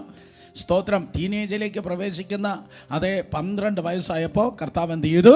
തൻ്റെ ചുറ്റിക്കളിയൊന്നും ഇല്ലാതെ അവനറിയാം, ഞാൻ മണ്ണിൻ്റെ സന്തതിയല്ല, ഞാൻ വിണ്ണിൻ്റെ സന്തതിയാണ്. മാതാപിതാക്കൾക്ക് കീഴടങ്ങിയിരുന്നു. സ്തോത്രം. ഈ ചൊട്ടയിലെ അറിയാം ശീലം എന്നതുപോലെ ആ ചെറുപ്പത്തിലെ അറിയാം അവൻ്റെ ഫ്യൂച്ചർ എന്താകുമെന്ന്. മാതാപിതാക്കൾക്ക് അവൻ കീഴടങ്ങിയിരുന്നു. സഹോദരി സഹോദരന്മാരെ, ഇന്നും നിങ്ങൾക്ക് എത്ര വിദ്യാഭ്യാസമുണ്ടെങ്കിലും, നിങ്ങൾ എത്ര പാരൻസിനേക്കാൾ സ്കില്ലുള്ളവരാണെങ്കിലും, ടാലൻ്റ് ഉള്ളവരാണെങ്കിലും, പാരൻസിനേക്കാൾ ബുദ്ധിയുള്ളവരാണെങ്കിലും, പാരൻസിനേക്കാൾ എന്തൊക്കെ ഉള്ളവരാണെങ്കിലും, ദൈവകൃപയാൽ ഞാൻ പറയട്ടെ, വാഗ്ദത്തത്തോടു കൂടിയ കൽപ്പനയാണ് സ്തോത്രം അപ്പനെയും അമ്മയും അനുസരിക്കുക എന്ന് പറയുന്നത്. വാഗ്ദത്തത്തോടു കൂടിയ കൽപ്പനയാണ് അപ്പനെയും അമ്മയും അനുസരിക്കുക എന്ന് പറയുന്നത്. അവരുടെ ഹൃദയങ്ങളെ തകർക്കാതെ, അവരെ ചോദ്യം ചെയ്യാതെ, അവരെ നേരെ വിരൽ ചൂണ്ടാതെ, ദൈവത്തിൻ്റെ കൃപയാൽ സ്തോത്രം, അതെ, കർത്താവിൽ അവർ കീഴ്പ്പെടുക. എഫെസ്യ ലേഖനത്തിലേക്ക് വന്നപ്പോൾ പൗലോസ് ഇങ്ങനെയാണ് മോഡിഫൈ ചെയ്ത് എഴുതിയിരിക്കുന്നത്, കർത്താവിൽ അനുസരിക്കുക. എന്താ കർത്താവിൽ അനുസരിക്കുക? പഴയ നിയമത്തിൽ പറഞ്ഞു അനുസരിക്കുക. പുതിയ നിയമത്തിൽ വന്നപ്പോൾ കർത്താവിൽ അനുസരിക്കുക. എന്താ എഫെസ്യ സഭയോട് കർത്താവിൽ അനുസരിക്കുക എന്ന് പറയുന്നത്? ശ്രദ്ധിക്കുക, സ്തോത്രം. അതെ, പുതിയ നിയമത്തിലേക്ക് വന്നപ്പോൾ ജാതികളുടെ നടുവിലാണ് എഫെസോസിലെ സഭയായിരിക്കുന്നത്. അവിടെ പാരൻസ് വിശ്വാസികളല്ല, പലരും പാരൻസ് വിശ്വാസികളല്ല. അപ്പോൾ അവിടെ മാതാപിതാക്കൾ പറയുന്ന പോലെ നിങ്ങൾ അനുസരിച്ചോ എന്ന് പറഞ്ഞാൽ ഇവർ എല്ലാവരും ക്രിസ്തീയ വിശ്വാസത്തിലേക്ക് വന്ന് സ്നാനപ്പെട്ട ദൈവകൃപയിലായിരിക്കണമെന്നില്ല. അപ്പോൾ അവിടെ പ്രാധാന്യം നൽകുന്നത് ഒന്ന് കർത്താവിന്, രണ്ട് മാതാപിതാക്കൾക്ക്. മനസ്സിലാക്കുന്നു? ഒന്ന് കർത്താവിന്, രണ്ട് മാതാപിതാക്കൾക്ക്. സകല നാമത്തിന് മേലായ നാമം ഏത് നാമം? യേശുവിൻ്റെ നാമമാണ്, മാതാപിതാക്കളല്ല. അപ്പോൾ കർത്താവിൽ അവരെ അനുസരിക്കുക. സ്തോത്രം. നമ്മുടെ ഇടയിലുള്ളതായ ചില പ്രിയപ്പെട്ടവർ മാതാപിതാക്കൾ സ്നാനത്തെ എതിർത്തു, സ്നാനപ്പെടേണ്ട കാര്യമില്ല എന്നൊക്കെ പറഞ്ഞ് നിരുത്സാഹപ്പെടുത്തിയപ്പോഴും മാതാപിതാക്കൾ പറഞ്ഞത് കേൾക്കാതെ കർത്താവ് പറഞ്ഞത് കേട്ട് വന്ന് സ്നാനപ്പെട്ട ദൈവമക്കളുണ്ട്. പിന്നത്തേതൻ മാതാപിതാക്കൾ രക്ഷിക്കപ്പെട്ട ദൈവകൃപയിൽ വരുവാൻ ഇടയായി തീർന്നിട്ടുണ്ട്. അതാണ് കർത്താവിൽ അനുസരിക്കുക. ശബ്ദമുയർത്തി പറഞ്ഞ് എന്താ സംഭവിച്ചത്? കർത്താവിൽ അനുസരിക്കുക. സ്തോത്രം. ഇവിടെ യേശു കർത്താവ് കീഴടങ്ങിയത്. രണ്ടാമത് പാരൻസിന് കർത്താവ് കീഴടങ്ങിയിരുന്നു. മൂന്നാമത് സ്പിരിച്വൽ അതോറിറ്റിക്ക്, ആത്മീയ നേതൃത്വത്തിന് യേശു കർത്താവ് കീഴടങ്ങി. ഷോക്കിംഗ് ആണ്. ആത്മീയ നേതൃത്വത്തിന് യേശു കർത്താവ് കീഴടങ്ങി. എങ്ങനെ പറയാൻ കഴിയും? മത്തായി സുവിശേഷം 3-ാം അധ്യായം 15-ാം വാക്യം. മത്തായി സുവിശേഷം 3-ാം അധ്യായം 15-ാം വാക്യം. ഇപ്പോൾ ഇതാ തണുത്ത യോർദാൻ്റെ തണുത്ത വെള്ളത്തിൽ യേശു കർത്താവ് ഇറങ്ങുമ്പോൾ അവിടെ ഇതാ സ്തോത്രം, സ്നാപക യോഹന്നാൻ യേശുവിനെ തടയുകയാണ്. അയ്യോ, നിന്നാൽ എനിക്ക് സ്നാനമേൽക്കേണ്ടത് ആവശ്യം, നിന്നാൽ എനിക്ക് സ്നാനമേൽക്കണം എന്ന് യോഹന്നാൻ സ്നാപകൻ പറയുമ്പോൾ യേശു കർത്താവ് പറയുന്നു, യേശു അവനോട് വായിച്ച് 15-ാം വാക്യം, ഇപ്പോൾ സമ്മതിക്കുക, ഇങ്ങനെ സകല നീതിയും നിവർത്തിക്കുന്നത് നമുക്ക് ഉചിതം എന്ന് ഉത്തരം പറഞ്ഞു. എന്നറിയ അവനെ സമ്മതിച്ചു. അപ്പോൾ യോഹന്നാൻ്റെ കൈക്കീഴിൽ സ്തോത്രം യേശു കർത്താവ് എന്ത് ചെയ്തു? സ്നാനപ്പെട്ടു. കേൾക്കണം, യോഹന്നാൻ്റെ കൈക്കീഴിൽ യേശു സ്നാനപ്പെട്ടു. അടുത്ത് പറയുന്ന സെൻറ്റൻസ് പറയുമ്പോൾ നിങ്ങൾ സ്തോത്രം പറയും. സ്തോത്രം. ഇത്രയും പറഞ്ഞിട്ട് സ്തോത്രം പറയാത്തതുകൊണ്ട് അടുത്ത സെൻറ്റൻസ് പറയുമ്പോൾ സ്തോത്രം പറയും. അടുത്ത പറയുന്ന സെൻറ്റൻസ് എന്ന് പറഞ്ഞാൽ സൃഷ്ടിയുടെ കൈക്കീഴിൽ സൃഷ്ടാവ് സ്നാനപ്പെട്ടു. കേട്ടോ, അതാണ് സ്പിരിച്വൽ അതോറിറ്റി. സൃഷ്ടിയാകുന്ന യോഹന്നാൻ്റെ കീഴിൽ യേശു കർത്താവ് സ്നാനപ്പെട്ടെങ്കിൽ നിങ്ങൾക്ക് എത്ര വരവുണ്ടെങ്കിലും, എത്ര താലന്തുണ്ടെങ്കിലും, നിങ്ങൾ എത്ര വലിയ വണ്ടർഫുൾ പേഴ്സൺ എന്ന് നമുക്ക് തോന്നിയാൽ, നാട്ടുകാർക്ക് വന്നിട്ടില്ല, നമുക്കിടയ്ക്കിടെ തോന്നിയാൽ വേദപുസ്തകം പറയുന്നു എന്ത് ചെയ്യുന്നു? സ്തോത്രം. സ്പിരിച്വൽ അതോറിറ്റിക്ക് എന്ത് ചെയ്യുന്നു? കീഴടങ്ങിയിരിക്കുന്നു. സ്പിരിച്വൽ അതോറിറ്റിക്ക് ഭയങ്കര പ്രാധാന്യം ദൈവത്തിൻ്റെ വചനത്തിലുണ്ട്. സ്തോത്രം. നമുക്ക് ഇഷ്ടമില്ലാത്തൊരു പാസ്റ്റർ നമുക്കറിയാം, നമുക്ക് ആർക്കും ഇഷ്ടമല്ല. എനിക്ക് ആ പുള്ളിയെ ഭയങ്കര ദേഷ്യമാണ്. അദ്ദേഹത്തിൻ്റെ പേരാണ് ഏലി പുരോഹിതൻ. ഏലിയെ നമുക്കിഷ്ടമല്ല അല്ലേ? സ്തോത്രം പറ മക്കളെ. ശമൂവേൽ വളർന്ന ആ ദേവാലയത്തിലെ ഏലിയെ നിങ്ങൾക്ക് ഇഷ്ടമാണോ? കണ്ടുപൊട്ടാൻ വചനമില്ലായിരുന്നു, ദർശനമില്ലായിരുന്നു. ദേവാലയത്തിലെ ആ കതിര വിളക്ക് അണച്ചു കളയും. ഒരിക്കലും അണയ്ക്കാൻ പാടില്ലാത്തതാ. എത്ര വലിയ അപ്പോസ്റ്റസിയ, എത്ര വലിയ വിശ്വാസത്യാഗ്യ. ആ മനുഷ്യനെ എനിക്ക് അല്പം ഇഷ്ടമല്ല, റിയലി ഏലി എനിക്കിഷ്ടമല്ല. പക്ഷേ ശമൂവേലിനോട് ദൈവം സംസാരിച്ചത്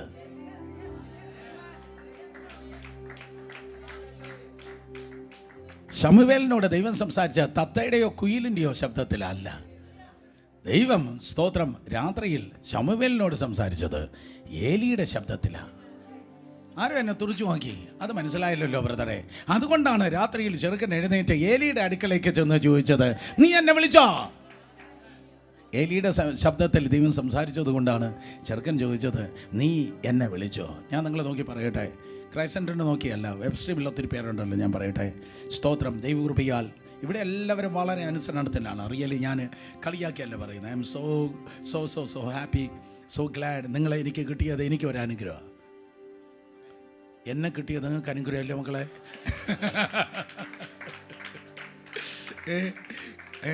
അപ്പോൾ അതിൻ്റെതായ പ്രാധാന്യമുണ്ട്. ഏത് ഇംപെർഫെക്റ്റ് ആയിരിക്കാം, പക്ഷെ അവൻ്റെ ശബ്ദത്തിൽ ദൈവം സംസാരിച്ചു. വീണ്ടും യോഹന്നാൻ സ്നാപകൻ ഇംപെർഫെക്റ്റ് ആയിരിക്കാം, പക്ഷെ എന്നിട്ടും അവൻ്റെ കീഴിൽ കർത്താവ് സ്നാനമേറ്റു. ഓ ഹല്ലേലൂയ, ഹെൽപ്പ് us Lord. ചില സ്ഥലങ്ങളിൽ പോകുമ്പോൾ ചില ദൈവദാസന്മാർ ഹോസ്റ്റ് ചെയ്യുന്നവർ പല പല പല മൈനസസ് കാണാറുണ്ട്.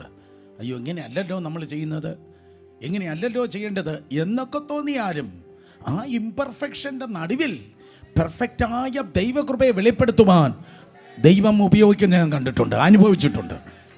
ഹല്ലേലൂയ. അതുകൊണ്ട് യേശു കർത്താവ് ആ സ്പിരിച്വൽ അതോറിറ്റിക്ക്, ആത്മീയ നേതൃത്വത്തിന് കർത്താവ് കീഴടങ്ങിയിരുന്നു. സ്തോത്രം. നാലാമതായി എനിക്ക് പറയാനുള്ളത് ലോസ് ഓഫ് ദ കൺട്രി.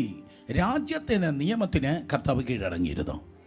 രാജ്യത്തിൻ്റെ നിയമത്തിന് യേശു കർത്താവ് കീഴടങ്ങിയിരുന്നു. കേട്ടവരെല്ലാവരും ആമേൻ പറഞ്ഞേ. രാജ്യത്തിൻ്റെ നിയമത്തിന് യേശു കർത്താവ് എന്ത് ചെയ്തു? കീഴടങ്ങിയിരുന്നു. ക്രിസ്തീയ പാരമ്പര്യം അനുസരിച്ച് ക്രിസ്ത്യൻ മിഷണറിമാർ എവിടെയാണോ കടന്നുപോയത്, അത് ഇന്ത്യ ആകട്ടെ, ആഫ്രിക്ക ആകട്ടെ, ലോകത്തിൽ സ്തോത്രം എവിടെ കടന്നു പോയാലും അവിടുത്തെ രാജ്യത്തിന് ക്രിസ്തീയ മിഷണറിമാരും ക്രിസ്ത്യൻ വർക്കേഴ്സും ഒരിക്കൽ പോലും അവിടുത്തെ ഗവൺമെൻറ്റിന് തലവേദന ഉണ്ടാക്കിയിട്ടില്ല. കാരണം എന്താണെന്നറിയോ? ഇത് സ്നേഹത്തിൻ്റെ പുസ്തകമാണ്, ഇത് ഐക്യതയുടെ പുസ്തകമാണ്. ഹല്ലേലൂയ. എന്നാൽ അതേ സമയത്ത് വേറെ ചില മതക്കാർ സ്തോത്രം അമേരിക്ക, യൂറോപ്പ് ഉൾപ്പെടെയുള്ള സ്ഥലങ്ങളിൽ കടന്നുപോയി ഹമാസിനെ കീജയി വിളിച്ച് സ്തോത്രം യഹൂദന്മാരെ തല്ലി, യഹൂദ കുഞ്ഞുങ്ങളുടെ സ്തോത്രം തലയെ പൊട്ടിച്ച് അവരെ ഉപദ്രവിച്ച് ഒക്കെ ആക്കുന്നത് കൊണ്ടാണ് കൊലകൊലാ മുന്തിരിങ്ങ എന്ന് പറഞ്ഞ് ഇപ്പോൾ ഇതാ സ്തോത്രം സ്വന്തം ദേശത്തേക്ക് ട്രംപ് അതെ ഇറക്കുമതി ചെയ്തുകൊണ്ടിരിക്കുന്നത്. അവൻ്റെ ദേശത്തേക്ക് ഇറക്കുമതി, കയറ്റുമതി എന്ന് പറയാൻ പറ്റത്തില്ലല്ലോ. ഏത് ദേശത്തു നിന്നാണോ പോയത് അവിടേക്ക് തന്നെ തിരിച്ചു കൊടുത്തിട്ടിരിക്കുന്നത്. സ്തോത്രം. അത് മനസ്സിലാക്കുക. ഒരു വീട്ടിൽ നിങ്ങൾ കയറി ചെന്നാൽ ആ വീടിന് നിങ്ങൾ അനുഗ്രഹമായിരിക്കണം. ഒരു ഓഫീസിൽ നിങ്ങൾ പോയാൽ ആ ഓഫീസിൽ ജോലി കിട്ടി നിങ്ങൾ ജോയിൻ ചെയ്താൽ ആ ഡിപ്പാർട്ട്മെൻറ്റിൻ്റെ ഓഫീസിന് നിങ്ങൾ ഒരു അനുഗ്രഹമാണ്. ഒരു ചർച്ചിൽ നിങ്ങൾ വന്നാൽ ആ ചർച്ചിന് നിങ്ങൾ അനുഗ്രഹമാണ്. നമ്മൾ കണക്ട് ചെയ്താൽ നമ്മൾ പരസ്പരം അനുഗ്രഹമാണ്. കാര്യമെന്ത്? നമ്മൾ ചുമക്കുന്ന ഒരു കർത്താവുണ്ട്. അതുകൊണ്ട് ഒരിക്കലും ഒരു രാജ്യത്തെ തകിടം മറിക്കുന്നതോ അവിടെ കലാപമുണ്ടാക്കുന്നതോ അവിടെ ജനത്തെ തമ്മിലടിക്കുന്നതോ അവിടുത്തെ ആൾക്കാരെ സ്തോത്രം അതേ തീവ്രവാദികളാക്കി തീർക്കുന്നതോ ഒരിക്കലും ക്രൈസ്തവ മാർഗം അല്ല. വേദപുസ്തകം ബൈബിൾ വിശ്വസിക്കുന്ന ഒരു യഥാർത്ഥ ക്രിസ്ത്യാനിയാണെങ്കിൽ, യേശുവിൽ വിശ്വസിക്കുന്ന ഒരു യഥാർത്ഥ ദൈവപൈതലാണെങ്കിൽ അവനൊരിക്കലും സ്തോത്രം ആയുധം എടുത്ത് ഒരു ഗവൺമെൻറ്റിനെതിരെയോ ഒരു വിഭാഗത്തിനെതിരെയോ പൊരുതുവാൻ കഴിയത്തില്ല.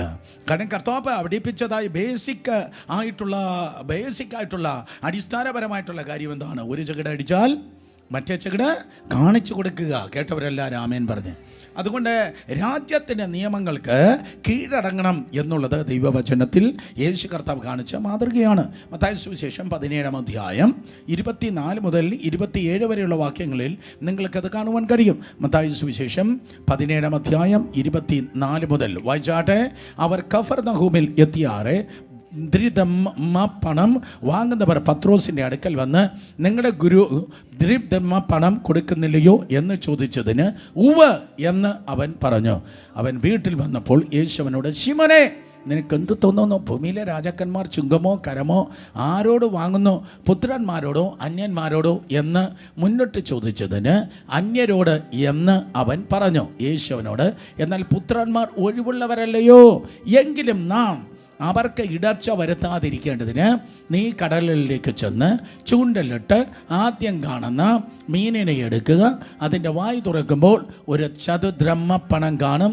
അതെടുത്ത് എനിക്കും നിനക്കും വേണ്ടി കൊടുക്കുക എന്ന് പറഞ്ഞു. കരങ്ങൾ ഉയർത്തി ഹല്ലേലൂയ പറഞ്ഞാട്ടെ. അതെ, സ്തോത്രം. തിരുവചനം പറയുന്നു, കർത്താവായ യേശു ക്രിസ്തു പത്രോസിനും തനിക്ക് വേണ്ടി ടാക്സ് കൊടുത്തു എന്ന്. രാജ്യത്തിൻ്റെ നിയമം യേശു കർത്താവ് അനുസരിച്ചു എന്ന്. ബ്യൂട്ടിഫുൾ. ഒരിക്കൽ കൂടെ, ഇന്ത്യയുടെ നിയമം ക്രിസ്ത്യാനികൾ എന്ത് ചെയ്യണം മക്കളെ? പറ, അനുസരിക്കണം. ഇന്ത്യൻ നിയമം സ്തോത്രം ക്രിസ്ത്യാനികളാകുന്ന നിങ്ങളെ ഞാനും ദൈവകൃപയാൽ അനുസരിക്കണം. ഇന്ത്യ ഗവൺമെൻറ്റിന് നമ്മൾ ടാക്സ് കൊടുക്കണം. ഈ വീടാകുന്ന അല്ലെങ്കിൽ ഈ ഭവനമാകുന്ന ഈ രാജ്യത്തിലാണ് നാം പാർക്കുന്നത്.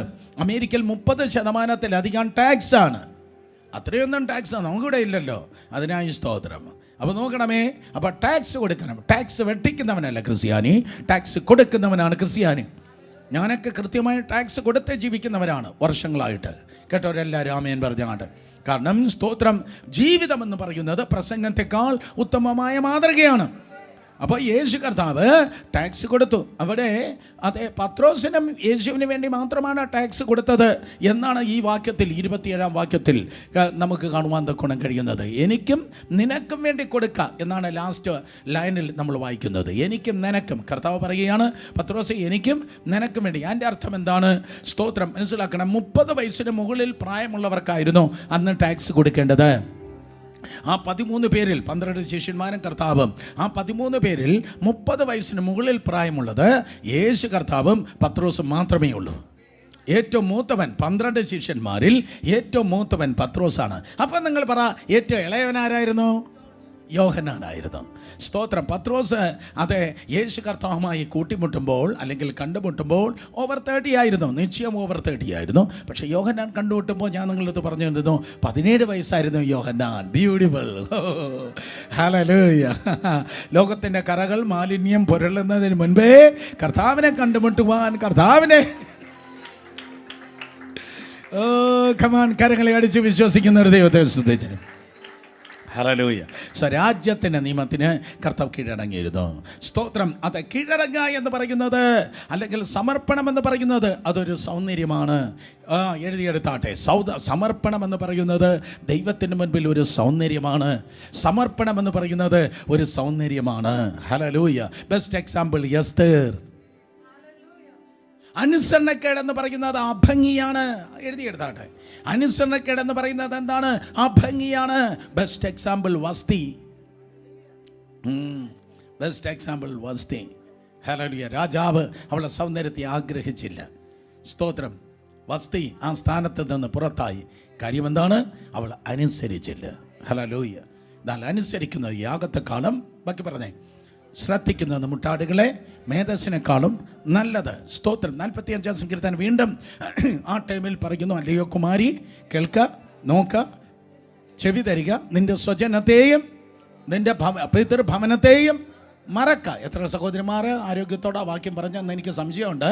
ഒരിക്കൽ കൂടെ, അല്ലയോ സഹോദരി, അല്ലയോ കുമാരി, ഒരിക്കൽ കൂടെ, സഹോദരി അല്ലല്ലോ, അല്ലയോ കുമാരി, കേൾക്ക, നോക്ക, ചെവി ചായ്ക്ക, നിന്റെ സ്വജനത്തെയും നിന്റെ പിതൃഭവനത്തെയും മറക്ക. സഹോദരന്മാർ മാത്രം കരങ്ങൾ ഉയർത്തി ഹല്ലേലൂയ പറഞ്ഞേ. ഓ കമാൺ, ഒരിക്കൽ കൂടെ ഒരു ചാൻസ് കൂടെ തരാം. എല്ലാ സഹോദരന്മാർ മാത്രം കരങ്ങൾ ഉയർത്തി ഹല്ലേലൂയ പറഞ്ഞേ. യെസ്. ആ സബ്മിഷൻ ആർക്കില്ലായിരുന്നു? വസ്തിക്കില്ലായിരുന്നു. അതുകൊണ്ട് അവളുടെ ചാൻസ് പോയി. പകരം ഹദാസ എന്ന അനാഥ പെൺകുട്ടി എസ്തേറായി ആ സ്ഥാനത്ത് കടന്നു വന്നു. ഞാൻ പറഞ്ഞു വന്ന പോയിന്റ് ഇതാണ്. സ്തോത്രം. സബ്മിഷൻ അതൊരു സൗന്ദര്യമാണ്. ദൈവം തൻ്റെ മണവാട്ടിയാകുന്നതായ സഭയെ നോക്കി, നിനക്കെന്തൊരു ചേര് എന്ന് സഭയെ നോക്കി പറയണമെങ്കിൽ സഭ അനുസരണത്തിലും സബ്മിഷനിലുമാണ് ജീവിക്കേണ്ടത്. സോ 4 തൂണുകൾ പോലെ 4 തരത്തിലുള്ള സബ്മിഷൻ യേശു കർത്താവിൻ്റെ ഭൗതിക മണ്ഡലത്തിൽ നമ്മൾ മനസ്സിലാക്കി. ഒന്ന്, നല്ല പാരമ്പര്യത്തെ അവൻ അനുസരിച്ചു, പാരൻസിനെ അവൻ അനുസരിച്ചു. 3, ആത്മീയ നേതൃത്വത്തെ അനുസരിച്ചു. 4, രാജ്യത്തിൻ്റെ നിയമത്തെ അനുസരിച്ചു.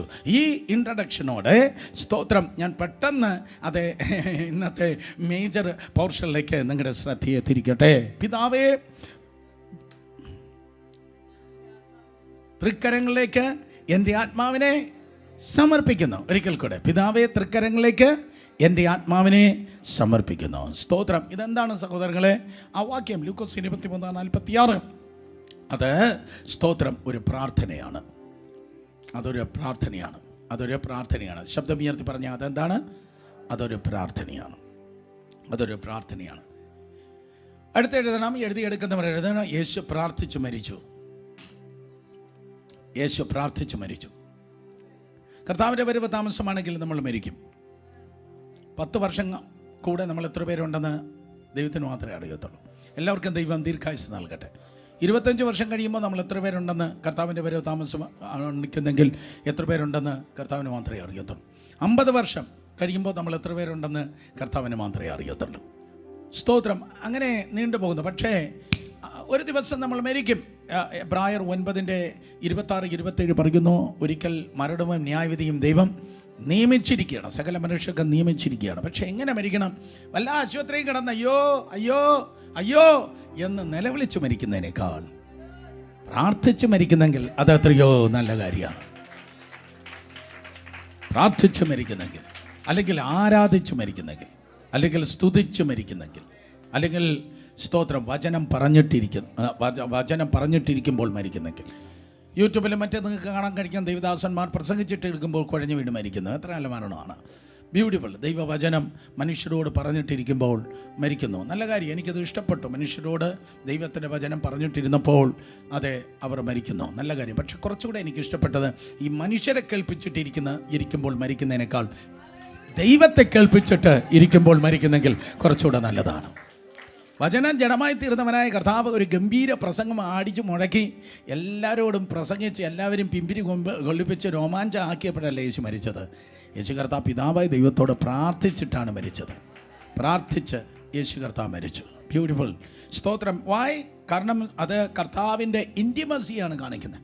പിതാവായ ദൈവമായിട്ടുള്ള ആ ആഴമായ എനിക്ക് വർണ്ണിപ്പാൻ കഴിയാത്ത, നിങ്ങൾക്ക് ചിന്തിച്ചെത്തിപ്പിടിപ്പാൻ കഴിയാത്ത അൺസെപ്പറബിളായിട്ടുള്ള ആഴമായ ബന്ധമാണ് കാണിക്കുന്നത്. പക്ഷെ ആ ബന്ധത്തിൻ്റെ ജ്വലനം എനിക്ക് മനസ്സിലായത് രണ്ടാമത്തെ പ്രാർത്ഥനയ്ക്ക് ഉത്തരം ലഭിച്ചില്ല. എന്നിട്ടും മൂന്നാമത് നാണം കെടാതെ വിളിക്കുകയാണ്, പിതാവേ തൃക്കരങ്ങളിലേക്ക് എൻ്റെ ആത്മാവിനെ സമർപ്പിക്കുന്നു. അതാണ് എൻ്റെ ബ്യൂട്ടി. മനസ്സിലായില്ല നിങ്ങൾക്ക്? രണ്ടാമത്തെ പ്രാർത്ഥനയ്ക്ക് ഉത്തരം ലഭിച്ചില്ല. എൻ്റെ ദൈവമേ നീ എന്നെ കൈവിട്ടത് എന്ത്? ആ പ്രാർത്ഥനയ്ക്ക് ഉത്തരം ലഭിച്ചില്ല. പിതാവ് മൗനമായിരുന്നു. രണ്ടാമത്തെ പ്രാർത്ഥനയ്ക്ക് ഉത്തരം ലഭിച്ചില്ല. നമുക്കുള്ള കുഴപ്പമെന്ന് പറഞ്ഞാൽ ചില പ്രാർത്ഥനയ്ക്ക് ഉത്തരം ലഭിച്ചില്ലെങ്കിൽ നമ്മുടെ ആരാധന കുഴപ്പമാണ്.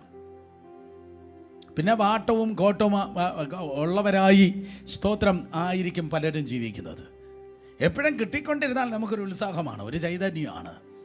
പക്ഷെ യഥാർത്ഥ തനിനിറം, യഥാർത്ഥ ആത്മീയത വെളിപ്പെടുന്നത് സ്തോത്രം ദൈവം കിളിവാതിൽ തുറന്നു പിടിക്കുമ്പോഴല്ല, പല വാതിലുകൾ അടയുമ്പോൾ നിങ്ങളുടെ ആഴം, നിങ്ങളുടെ കമ്മിറ്റ്മെൻറ്റ് എത്രത്തോളം ദൈവസന്നിധിയിലായിരിക്കുന്നു. വാതിലുകൾ തുറക്കുമ്പോൾ നമ്മൾ തുറന്ന വാതിലുകളെ മുമ്പിൽ നൃത്തം ചെയ്ത് ആരാധിക്കാറുണ്ട്. പക്ഷേ ഞാൻ നിങ്ങളെ നോക്കി ഇന്ന് രാത്രി പറയട്ടെ, അടഞ്ഞ വാതിലുകളെ മുമ്പിൽ നൃത്തം ചെയ്യുന്നെങ്കിൽ അത് ആത്മീയ ജീവിതത്തിൻ്റെ വലിയൊരാഴം തന്നെയാണ്. ഹല്ലേലൂയ. അങ്ങനെ ആയിരിക്കുന്ന ചില സഹോദരങ്ങളെ ഞാൻ കാണുന്നു. നിങ്ങളുടെ പല പ്രാർത്ഥനയ്ക്കൊന്നും ഉത്തരം വന്നിട്ടില്ല. പക്ഷേ എന്നിട്ടും നിങ്ങളുടെ ആ റിലേഷനെ ഷേക്ക് ചെയ്യാൻ ഒന്നിനും കഴിഞ്ഞിട്ടേയില്ല. ആയിരക്കണക്കിന് ക്രിസ്തീയ വിശ്വാസികൾ കൊല്ലപ്പെടുന്ന സമയത്താണ് പൗലോസ് ആ വാക്യം എഴുതിയത്. റോമർ 8:31 മുതൽ 35 വരെ. Who can separate us from the love of Christ? ആയിരക്കണക്കിന് ക്രിസ്തീയ വിശ്വാസികൾ റോമാ പരിസരത്തിൽ, റോമാ പട്ടണത്തിൻ്റെ വിവിധ സ്ഥലങ്ങളിൽ, അന്നത്തെ റോമറ സാമ്രാജ്യത്തിൻ്റെ ഏരിയകളിൽ കൊല്ലപ്പെടുമ്പോൾ ഇവൻ മരണം വന്നാൽ തല പോയാലും കർത്താവിനെ വിട്ട് വേറൊരു പരിപാടിയില്ല. Who can separate us? ക്രിസ്തു യേശുവിൻ്റെ സ്നേഹത്തിൽ നിന്ന് നമ്മെ വേർപിരിക്കുന്നത്. രണ്ടാമത്തെ പ്രാർത്ഥനയ്ക്ക് അത് തന്നെയാണ് ഇവിടെ വെളിപ്പെടുന്നത്. രണ്ടാമത്തെ പ്രാർത്ഥനയ്ക്ക് യേശു കർത്താവിന് മറുപടി ലഭിച്ചിട്ടില്ല. ആ രണ്ടാമത്തെ പ്രാർത്ഥനയ്ക്ക് മറുപടി ലഭിച്ചിട്ടില്ലെങ്കിലും വീണ്ടും പ്രാർത്ഥിക്കുന്നു, പിതാവേ. രണ്ടാമത്തെ പ്രാർത്ഥനയിൽ വിളിച്ചത് എൻ്റെ ദൈവമേ എന്നാണ്. മനുഷ്യരാക്കുന്ന നമ്മളാണ് ദൈവമേ എന്ന് വിളിക്കുന്നത്. ദൈവപുത്രനായ യേശു ഒരിക്കലും ദൈവമേ എന്ന് വിളിക്കത്തില്ല, പിതാവേ എന്ന് വിളിക്കത്തുള്ളൂ. സ്തോത്രം. ഞാൻ വീണ്ടും പറയും, മത്തായി 6:9 ഞങ്ങൾക്കെല്ലാം പ്രാർത്ഥന പഠിപ്പിക്കണമെന്ന് ശിഷ്യന്മാർ പറഞ്ഞപ്പോൾ, ഞങ്ങളെയും പ്രാർത്ഥിക്കാൻ പഠിപ്പിക്കോ എന്ന് ശിഷ്യന്മാർ ചോദിച്ചപ്പോൾ ഒലിമലയുടെ താഴ്വരയിലിരുന്ന് യേശു കർത്താവ് പറഞ്ഞത്, സ്വർഗസ്ഥനായ ഞങ്ങളുടെ പിതാവേ. 3.5 വർഷം പരസ്യ ശുശ്രൂഷ വേളയിൽ നൂറുകണക്കിനല്ല, ആയിരക്കണക്കിനല്ല, 10,000-കണക്കിന് പ്രാവശ്യം ശിഷ്യന്മാർ കേട്ട് കാണും സ്തോത്രം പിതാവായ ദൈവത്തെ പിതാവേ എന്ന് യേശു കർത്താവ് അഡ്രസ്സ് ചെയ്യുന്നത്. അതിനു മുൻപും അതിനു ശേഷവും എപ്പോഴും പിതാവേ പിതാവേ പിതാവേ. പക്ഷെ ഒരേ ഒരു നേരം മാത്രമാണ് പറഞ്ഞത് എൻ്റെ ദൈവമേ എന്ന്. എന്നിട്ട് ആ പ്രാർത്ഥനയ്ക്ക് മറുപടി വന്നുമില്ല. ആ പ്രാർത്ഥനയ്ക്ക് മറുപടി വരാതിരുന്നിട്ടും വീണ്ടും ആ ഇൻറ്റിമസി, ആ അൺബ്രോക്കണാണ്. ആ അടുപ്പം കുറഞ്ഞിട്ടില്ല, ആ ബന്ധം തീർന്നിട്ടില്ല, ആ ബന്ധം വീണ്ടും തുടരുന്നു എന്നതിനർത്ഥമായി സ്തോത്രം വീണ്ടും അവന് പ്രാർത്ഥിച്ചു, പിതാവേ തൃക്കരങ്ങളിലേക്ക് എൻ്റെ ആത്മാവിനെ ഫലമേൽപ്പിക്കുന്നു. ഞാൻ നിങ്ങളെ ചാലഞ്ച് ചെയ്ത് പറയട്ടെ, പല പ്രധാനപ്പെട്ട പ്രാർത്ഥനകൾക്ക് നിങ്ങൾക്ക് മറുപടി ലഭിച്ചു കാണത്തില്ല. വളരെ പ്രധാനപ്പെട്ട പല പ്രാർത്ഥനകൾക്കും എനിക്ക് മറുപടി ലഭിച്ചു കാണത്തില്ല. പക്ഷെ നമ്മളും ദൈവവുമായിട്ടുള്ളതായ ബന്ധം തീരുമാനിക്കുന്നത് നമ്മുടെ പ്രാർത്ഥനയുടെ മറുപടിയല്ല, നമ്മുടെ സൗകര്യപ്രദമായ സാഹചര്യങ്ങളല്ല, കംഫർട്ടബിൾ ആയിട്ടുള്ള നമ്മുടെ യാതൊരു കാര്യമല്ല. ഇങ്ങനെയുള്ള ഉപാധികളല്ല ദൈവവും ഞാനും ദൈവവും നമ്മളുമായിട്ടുള്ള ബന്ധം തീരുമാനിക്കുന്നത്. പല വാതിലുകൾ അടയുമ്പോഴും, പല ചോദ്യങ്ങൾ അവശേഷിക്കുമ്പോഴും, പലതിന് ഉത്തരം കിട്ടാതിരിക്കുമ്പോഴും, പല ഇരുട്ടത്ത് കിടന്ന് പിടയുന്ന അനുഭവം കടന്നു വരുമ്പോഴും എന്തുകൊണ്ട് എന്തുകൊണ്ട് എന്തുകൊണ്ട് എന്ന് 100,000 ദിവസം ചോദിച്ചാലും മറുപടി കിട്ടാത്ത ദിവസമാണെങ്കിലും നമ്മളപ്പോഴും ലജ്ജ കൂടാതെ ഈ പുസ്തകം ഉയർത്തി, തല ഉയർത്തി കർത്താവിനെ നോക്കി പറയുക, നീ എൻ്റെ അപ്പനാണ്, ഞാൻ നിൻ്റെ മകനുമാണ്. ഹല്ലേലൂയ. കരങ്ങളെ ഉയർത്തി ദൈവമക്കളെല്ലാം ആമേൻ പറഞ്ഞു. ആ ഉറച്ച തീരുമാനം നിങ്ങൾക്കുണ്ടാകട്ടെ. ഞങ്ങൾ നിങ്ങളെ അതിലേക്ക് ക്ഷണിക്കുകയാണ്. ആ സ്ട്രോങ് ഇൻറ്റിമസി ദൈവകൃപയാൽ വരട്ടെ. എത്ര ഭൂമികുലുക്കം വന്നാലും ജപ്പാനിൽ കുറേ കെട്ടിടങ്ങൾ നിർമ്മിക്കുന്നു എന്ന് ഒരു ഭൂമികുലുക്കത്തിനും സ്തോത്രം തകർക്കാൻ കഴിയാത്തത്. ജപ്പാനിൽ കുറേ കെട്ടിടങ്ങളുണ്ടെന്ന് 2011 ആ പടുകൂറ്റൻ സുനാമിക്ക് ശേഷം എത്ര സുനാമി വന്നാലും ആ കെട്ടിടങ്ങൾ വീഴത്തില്ലെന്ന്. മോസ്റ്റ് മോഡേൺ ടെക്നോളജിയിൽ അവരങ്ങനെ വലിയ അമേസിങ്, ചിന്തിപ്പാൻ കഴിയാത്ത വലിയ ബെയറിങ്ങിലാണ് അതിൻ്റെ പില്ലറുകൾ വെച്ച് അത് നിർമ്മിക്കുന്നത്. ആ കെട്ടിടം നിന്ന് ഒലയുമായിരിക്കും, പക്ഷെ അത് വീഴത്തില്ല. Hallelujah. In the name of Jesus. സ്തോത്രം. ദൈവം നിങ്ങളെ ഉറപ്പിച്ചിരിക്കുന്നത് ക്രിസ്തു എന്ന പാറയിൽ ആണ് എങ്കിൽ നിങ്ങൾ ഉലയുമായിരിക്കും, പക്ഷേ നിങ്ങൾ നിലത്ത് വീണ് ഉടഞ്ഞു പോകത്തില്ല. നിങ്ങൾ ഉലയുമായിരിക്കും, പക്ഷേ നിങ്ങൾ ഉടഞ്ഞു പോകത്തില്ല. ഹല്ലേലൂയ. മനസ്സിലാക്കുന്നവർ ആമേൻ പറഞ്ഞ്. സോ ആ ബന്ധം പിതാവായ ദൈവത്തോട് യേശു കർത്താവിന് ഉണ്ടായിരുന്നു. സ്തോത്രം. എൻ്റെ ദൈവമേ നീ എന്നെ കൈവിട്ടെന്ന് ഒരു സെക്കൻഡ് ഒലഞ്ഞു, പക്ഷേ ഉടഞ്ഞില്ല. വീണ്ടും ആ ഇരുട്ടുള്ളപ്പോൾ തന്നെ, ആ ഇരുട്ട് മാറിയില്ല, ആ ഇരുട്ടുള്ളപ്പോൾ തന്നെ, ആ ഇരുട്ടത്തിൽ നിന്ന് വീണ്ടും ആ പദം സ്തോത്രം പുറപ്പെട്ടു. അതെ, ആ ശബ്ദത്തിൽ വീണ്ടും കേട്ടു, പിതാവേ തൃക്കരങ്ങളിലേക്ക് എൻ്റെ ആത്മാവിനെ ഞാൻ ഫലമേൽപ്പിക്കുന്നു. കരങ്ങളെ ഉയർത്തി ഹല്ലേലൂയ പറഞ്ഞേ. നമ്പർ 2, രണ്ടാമത് എനിക്ക് പറയാനുള്ളത് it's A prayer of trust. പിതാവായ ദൈവത്തിൽ അവൻ വീണ്ടും വിശ്വസിക്കുന്നു എന്നുള്ളതാണ്. സ്തോത്രം. ട്രസ്റ്റാണ്, അല്ലെങ്കിൽ ഡിപ്പെൻഡൻസി.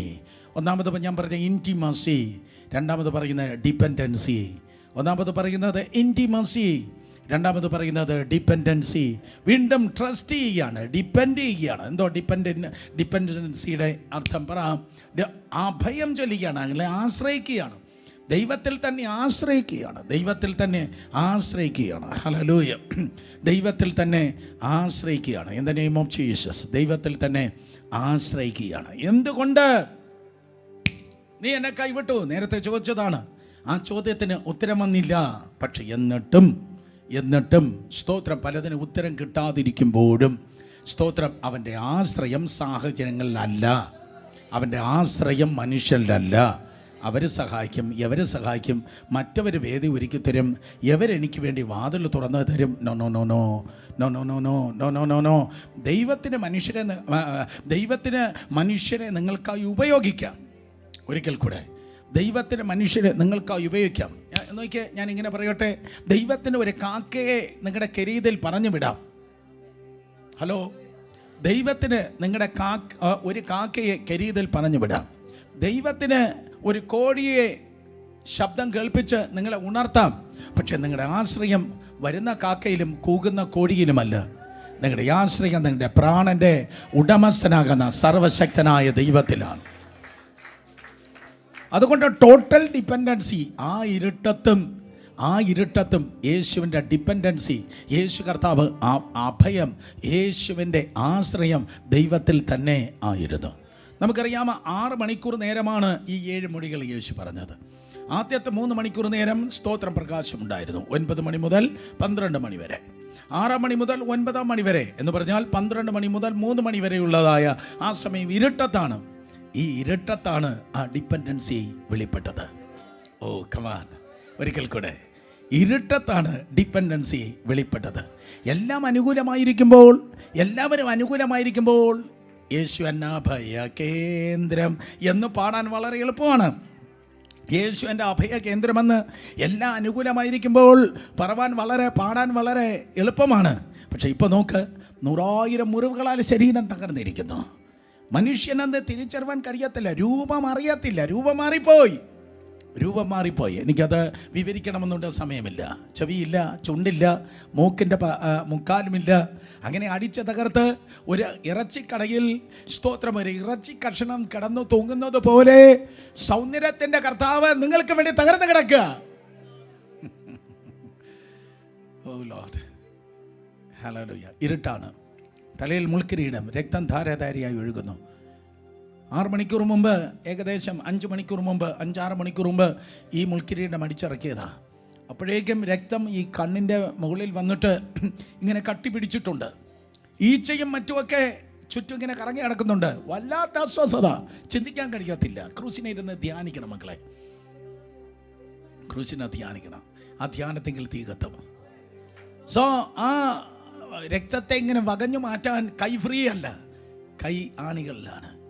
കണ്ണിങ്ങനെ വലിച്ചു തുറന്നു നോക്കുമ്പോൾ സ്തോത്രം മിക്കവാറും കാണാൻ കഴിയത്തില്ല, പോരെങ്കിൽ ഇരുട്ടുമാണ്. ഇങ്ങനെ ലോകത്തിലൊന്നും കാണാൻ കഴിയാതിരുന്നപ്പോൾ, ലോകത്തിലാരും ആശ്രയിക്കാനില്ലാതിരുന്നപ്പോൾ, ലോകത്തിലൊന്നും കാണാനില്ലാത്തപ്പോൾ, ലോകത്തിലൊന്നും ആശ്രയിക്കാതിരിക്കുന്നപ്പോൾ, ഒരിക്കൽ കൂടെ ലോകത്തിൽ ആരെയും കാണാൻ കഴിയാതിരിക്കുമ്പോൾ, ലോകത്തിലൊന്നും ആശ്രയിപ്പാനില്ലാതിരിക്കുമ്പോൾ നിങ്ങളുടെ ഡിപ്പെൻഡൻസി ദൈവത്തിൽ വെളിപ്പെടട്ടെ.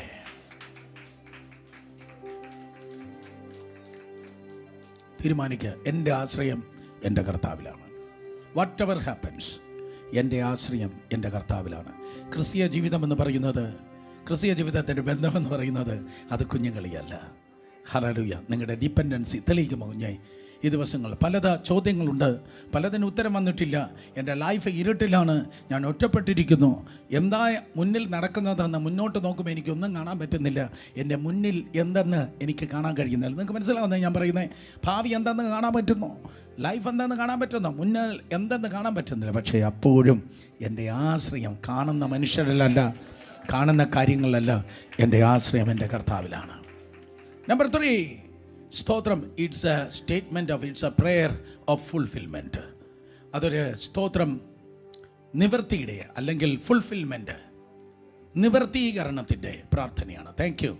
നിവർത്തീകരണത്തിൻ്റെ പ്രാർത്ഥനയാണ്. 31-ാം സങ്കീർത്തനം 5-ാം വാക്യത്തിലാണ് അത് നിങ്ങൾക്ക് കാണാൻ കഴിയുന്നത്. 31-ാം സങ്കീർത്തനം 5-ാം വാക്യം. സ്തോത്രം, 31-ാം സങ്കീർത്തനം 5-ാം വാക്യം. നിൻ്റെ കയ്യിൽ എൻ്റെ ആത്മാവിനെ ഞാൻ ഭരമേൽപ്പിക്കുന്നു, വിശ്വസ്തനായ യഹോവേ നീ എന്നെ വീണ്ടെടുത്തിരിക്കുന്നു.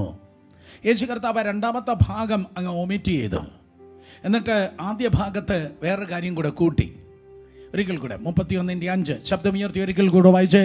നിൻ്റെ കയ്യിൽ ഞാൻ എൻ്റെ ആത്മാവിനെ ഭരമേൽപ്പിക്കുന്നു, വിശ്വസ്ത ദൈവമായ യഹോവേ നീ എന്നെ വീണ്ടെടുത്തിരിക്കുന്നു. ആ വാക്യം വളരെ ശ്രദ്ധിക്കുക. ഒരിക്കൽ കൂടെ, നിൻ്റെ കയ്യിൽ ഞാൻ എൻ്റെ ആത്മാവിനെ ഭരമേൽപ്പിക്കുന്നു, വിശ്വസ്ത ദൈവമായ യഹോവേ നീ എന്നെ വീണ്ടെടുത്തിരിക്കുന്നു. സ്തോത്രം. ആ 2ാമത്തെ ഭാഗം കർത്താവ് ഒമിറ്റ് ചെയ്തു. ആദ്യത്തെ ഭാഗത്ത് കർത്താവ് ഒരു പദം ആഡ് ചെയ്തു. എന്താ ആഡ് ചെയ്തത്? പിതാവേ എന്ന പദം ആഡ് ചെയ്തു. 2ാമത്തെ ഭാഗം ഒമിറ്റ് ചെയ്തു. വിശ്വസ്തനായ ദൈവമേ നീ എന്നെ വീണ്ടെടുത്തിരിക്കുന്നു. ഇവിടെ യേശു തന്നെ വീണ്ടെടുപ്പുകാരനായി ക്രൂശിന്മേൽ തൂങ്ങുകയാണ്. ഹല്ലേലൂയ. നമ്മുടെ വീണ്ടെടുപ്പുകാരൻ ആരാണ്? യേശുവാണ്. എത്ര തകർന്നു കിടന്നാലും നമ്മുടെ വീണ്ടെടുപ്പുകാരൻ യേശുവാണ്. യോബിൻ്റെ പുസ്തകത്തിലെ കാതലായ റെവലേഷൻ അതാണ്. സ്തോത്രം, എൻ്റെ വീണ്ടെടുപ്പുകാരൻ എനിക്കായി ജീവിക്കുന്നു. മാസങ്ങൾക്ക് മുമ്പ് നിങ്ങൾ പ്രസംഗിച്ച് കേട്ടതാണ്. സ്തോത്രം. അതെ, ഇയ്യോബിന് ഒരു അതിശക്തമായ തിരിച്ചുവരവ് ദൈവം നൽകി. ഇരട്ടിയായി ദൈവമാണ് അനുഗ്രഹിച്ച് കയറ്റിയത്. 2 റെവലേഷൻ ക്രൈസ്റ്റിനെ കുറിച്ച് അവനുണ്ടായതാണ്. ഒന്ന്, എനിക്കൊരു അഡ്വക്കേറ്റ് ഉണ്ട്. 2, എനിക്കൊരു വീണ്ടെടുപ്പുകാരനുണ്ട്. ഹല്ലേലൂയ. ഞാൻ ഗ്യാരണ്ടിയായി വീണ്ടും പറയട്ടെ, എത്ര തകർന്ന തരിപ്പണമായി നിന്റെ ലൈഫിന് ഇല്ല എന്ന് പറഞ്ഞാലും പിതാവായ ദൈവത്തിൻ്റെ വലതുഭാഗത്ത് എനിക്ക് വേണ്ടി ശബ്ദമുയർത്തി വാദിപ്പാൻ ഒരു അഡ്വക്കേറ്റ് ഉണ്ട് എന്ന് നമ്മൾ തിരിച്ചറിയുമ്പോഴും, 2, അവൻ എന്നെ വീണ്ടെടുക്കുന്നു എന്നറിയുമ്പോഴും, സ്തോത്രം, അവിടെ റിസ്റ്റോറേഷൻ നടക്കുന്നു. അവിടെ നഷ്ടങ്ങൾ ലാഭമാകുന്നു, നഷ്ടപ്പെട്ട തിരികെ കിട്ടുന്നു. സോ റിസ്റ്റോറേഷൻ 2 കാര്യം ആവശ്യമാണ്. ഒന്ന്, എനിക്ക് വേണ്ടി എൻ്റെ കർത്താവ് വാദിക്കുന്നു. എല്ലാവരും പറഞ്ഞാട്ടെ, വാദിക്കുന്നു. നിങ്ങൾക്കെതിരെ ലോകം മുഴുവൻ സംസാരിച്ചാലും അവർ മുഴുവൻ സൈലൻ്റ് ആകും. എപ്പോൾ?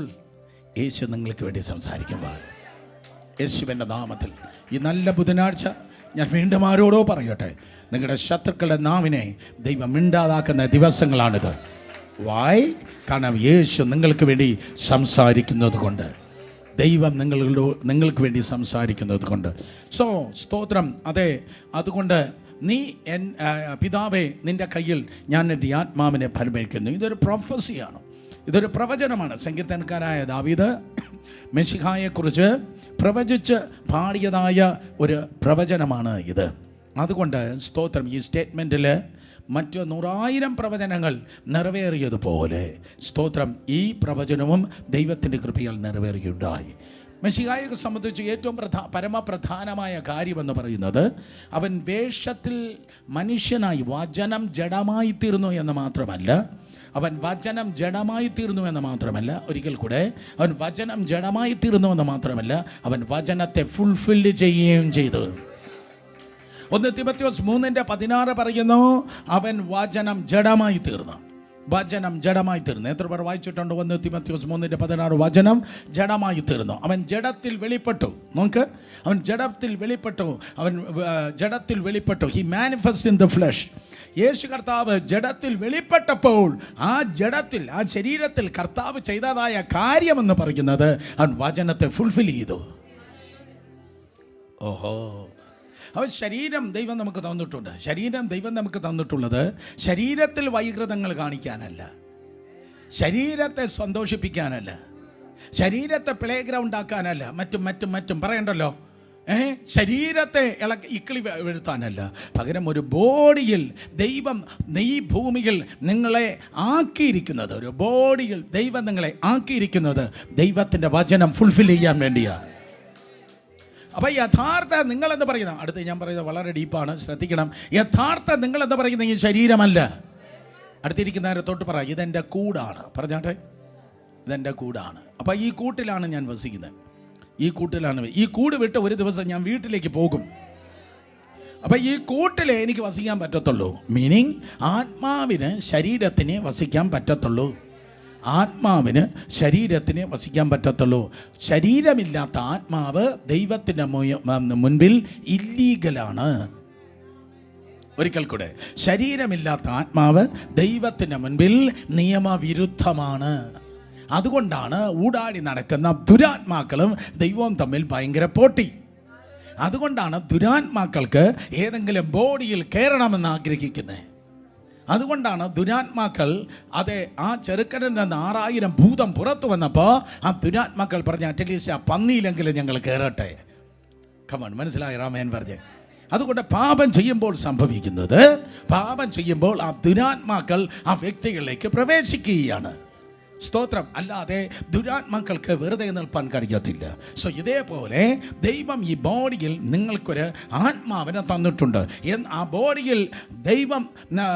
ബോഡിയിൽ നിങ്ങൾ വസിക്കുമ്പോൾ, ശരീരത്തെ നിങ്ങൾ വസിക്കുമ്പോൾ നിങ്ങൾ ചെയ്യുന്നത് എന്താണ്? ആ ശരീരത്തെ നിങ്ങൾ വസിക്കുമ്പോൾ you are fulfilling the will of God, fulfilling the word of God. ദൈവത്തിൻ്റെ വചനത്തെ നിങ്ങൾ നിവർത്തിക്കുകയാണ്. 33 വർഷക്കാലം കർത്താവായ യേശു ക്രിസ്തു, മനസ്സിലായോ? 33 വർഷക്കാലം കർത്താവായ യേശു ക്രിസ്തു ഈ ലോകത്തിൽ ജീവിച്ചപ്പോൾ കർത്താവ് തൻ്റെ ശരീരത്തിൽ ചെയ്തത് അവൻ വചനത്തെ നിവർത്തിച്ചു. 5:17 സ്തോത്രം. ന്യായപ്രമാണത്തെ നീക്കേണ്ടതിനല്ല, നിവർത്തിപ്പാനത്രേ ഞാൻ വന്നത്. ന്യായപ്രമാണത്തെ നീക്കേണ്ടതിനല്ല, നിവർത്തിപ്പാനത്രേ വന്നത്. യേശുവിന് ഒരു ബോഡിയിൽ പിതാവായ ദൈവം ഈ ലോകത്തിലേക്ക് അയച്ചത് ഈ വചനം നിവർത്തിപ്പാനാണ്. ദൂതിതാണ് fulfil the word of God. ഈ കൂട് വിട്ട് നിങ്ങൾ പോകുന്നത് വരെയും ഈ ബോഡിയിൽ പാർത്ത് ദൈവത്തിൻ്റെ വചനം നിവർത്തിക്കുക. ദൈവത്തിൻ്റെ വചനം നിങ്ങൾ നിവർത്തിക്കുമ്പോൾ ദൈവത്തിൻ്റെ ഹിതമാണ് നിങ്ങൾ നിവർത്തിക്കുന്നത്. ഞാൻ വീണ്ടും പറയുന്നത് സ്തോത്രം. അതുകൊണ്ട് ഇത് ഫുൾഫില്ലാണ്. നമ്പർ 4, 4 ഞാൻ പറയട്ടെ. 1 അത് ഇൻറ്റിമസി എന്ന് പറഞ്ഞു, 2 ഡിപ്പെൻഡൻസി എന്ന് പറഞ്ഞു, 3 ഫുൾഫിൽമെൻ്റ് എന്ന് പറഞ്ഞു, 4 ഈ സബ്മിഷൻ എന്ന് പറയുന്നത് സെക്യൂർ ആണ്, അല്ലെങ്കിൽ സെക്യൂരിറ്റിയാണ്, സുരക്ഷിതത്വമാണ്. ഈ ദൈവത്തിൻ്റെ മുൻപിൽ പിതാവേ തൃക്കരങ്ങളിലേക്ക് എൻ്റെ ആത്മാവിനെ ഞാൻ ഭരമേൽപ്പിക്കുന്നു എന്ന് പറയുമ്പോൾ ദൈവകരത്തിൽ നിങ്ങൾ സമർപ്പിക്കുന്നുവെങ്കിൽ നിങ്ങൾ സെക്യൂർ ആണ്.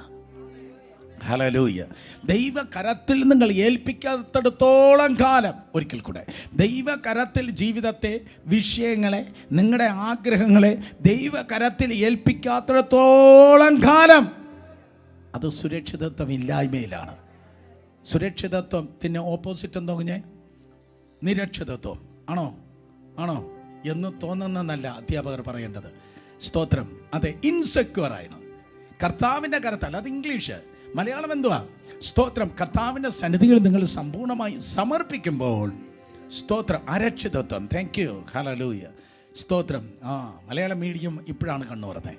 അപ്പോൾ നമുക്ക് അരക്ഷിതത്വം ദൈവകരത്തിൽ കൊടുക്കാത്തിടത്തോളം കാലം, ദൈവകരത്തിൽ ജീവിതങ്ങളെ, വിഷയങ്ങളെ, ആഗ്രഹങ്ങളെ കൊടുക്കാത്തിടത്തോളം കാലം അയ്യോ കിട്ടുമോ, നടക്കുമോ, എന്തോ ആകും, എങ്ങനെയാകും എന്ന അരക്ഷിതത്വത്തിലായിരിക്കും നിങ്ങൾ ജീവിക്കേണ്ടത്. എന്നാൽ സ്തോത്രം, കർത്താവിൻ്റെ സന്നിധിയിൽ നിങ്ങൾ കൊടുത്തു കഴിഞ്ഞാൽ നിങ്ങൾ ജീവിക്കുന്നത് സെക്യൂർ ആയിട്ടാണ്. ഹല്ലേലൂയ.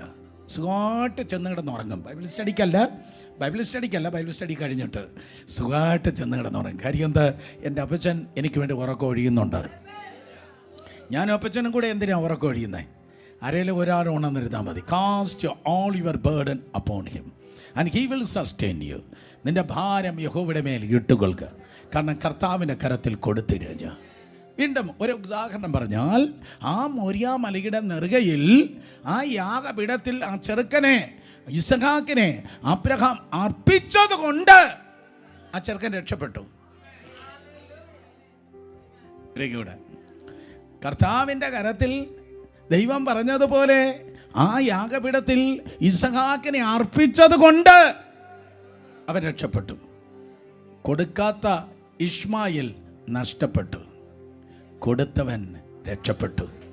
ഇന്ന് രാത്രി എൻ്റെ ലൈഫിലെ എന്തെങ്കിലും കാര്യങ്ങൾ എനിക്ക് നഷ്ടപ്പെടല്ല എന്ന് ആരേലും ആഗ്രഹിക്കുന്നുവെങ്കിൽ, ആണിപ്പടുത്തുള്ള കർത്താവിൻ്റെ കരത്തിൽ നിങ്ങളെ തന്നെ സമ്പൂർണ്ണമായി കൊടുത്താട്ടെ. അവൻ തിന്മ ചെയ്യുന്ന കരങ്ങളല്ലല്ലോ. യേശുവിൻ്റെ കരത്തിൽ നിങ്ങൾ കൊടുക്കുമ്പോൾ, ആ കയ്യിലേക്ക് നിങ്ങൾ നോക്കുമ്പോൾ ആണിപ്പഴുത് കാണുവാൻ കഴിയും. അപ്പോസ്തലപ്രവൃത്തി 10:38 പറയുന്നു, അവൻ നന്മ ചെയ്യുന്ന കരങ്ങളാണ് യേശുവിൻ്റെ കരങ്ങൾ. ശബ്ദമുയർത്തി പറഞ്ഞ എന്തോ കരങ്ങളാണ്? നന്മ ചെയ്യുന്ന കരങ്ങളാണ്. സ്തോത്രം, യേശുവിൻ്റെ കരങ്ങൾ. അതുകൊണ്ട് സ്വന്തം ജീവനെ പോലും, സമ്പാദ്യത്തെ പോലും, ഭാവിയിലെ ആഗ്രഹങ്ങളെ പോലും സ്വന്തം പോക്കറ്റിലിട്ട് നടക്കല്ല, സ്വന്തം മനസ്സിലങ്ങ് വെക്കല്ല. പകരം കർത്താവിൻ്റെ കരത്തിൽ കൊടുത്താട്ടെ. രണ്ടുപേരെ കൊടുത്ത് പറഞ്ഞാണ്, രണ്ടുപേരെ തൊട്ട് പറഞ്ഞാട്ടെ, യേശുവിൽ സുരക്ഷിതത്വമുണ്ട്. മൂത്തോക്കി പറ, യേശുവിൽ എന്തുണ്ട്? സുരക്ഷിതത്വമുണ്ട്. വേറെ ഒന്നിലും സുരക്ഷിതത്വമില്ല. അരക്ഷിതത്വമാണുള്ളത്. പക്ഷേ കർത്താവിൽ എന്താ ഉള്ളത്? സുരക്ഷിതത്വമുണ്ട്.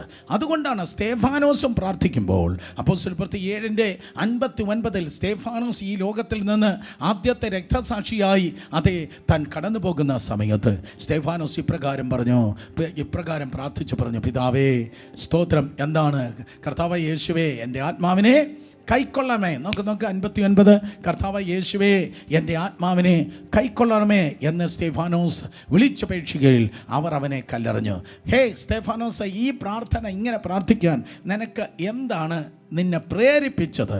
എൻ്റെ ആത്മാവിനെ കൈക്കൊള്ളണമേ എന്ന് പ്രാർത്ഥിപ്പാൻ നിന്നെ പ്രേരിപ്പിച്ചത് എന്താണ്? അതെന്തെന്നറിയോ? ഏകദേശം 10 വർഷങ്ങൾക്ക് മുമ്പ് ഇതേപോലെയാണ് 2 കള്ളന്മാരുടെ നടുവിൽ നിന്ന് യേശു കർത്താവ് പ്രാർത്ഥിച്ചത്. യേശു കർത്താവ് തൻ്റെ ജീവനെ ദൈവകരത്തിൽ സ്തോത്രം സബ്മിറ്റ് ചെയ്ത് അവൻ സെക്യൂറായതുപോലെ എൻ്റെ ജീവനെ കർത്താവിൻ്റെ കരത്തിൽ ഞാൻ സെക്യൂറായി കൊടുക്കുകയാണ് യേശുവിൻ്റെ നാമത്തിൽ. ഹല്ലേലൂയ. അതുകൊണ്ട് ഇന്ന് രാത്രി പറയുന്ന എനിക്കും കേൾക്കുന്ന നിങ്ങൾക്കും ഈ പട്ടണത്തിൽ, ഈ ലോകത്തിൽ സെക്യൂരിറ്റിയുണ്ട്. നമ്മൾ വല്ല മനുഷ്യൻ്റെ കയ്യിലല്ല ആയിരിക്കുന്നത്, ആണിപ്പഴുതുള്ള കർത്താവിൻ്റെ കരത്തിൽ നമ്മളായിരിക്കുന്നു. 2 കരങ്ങളെ അടിച്ച് കർത്താവിന് നന്ദി പറഞ്ഞാട്ടെ.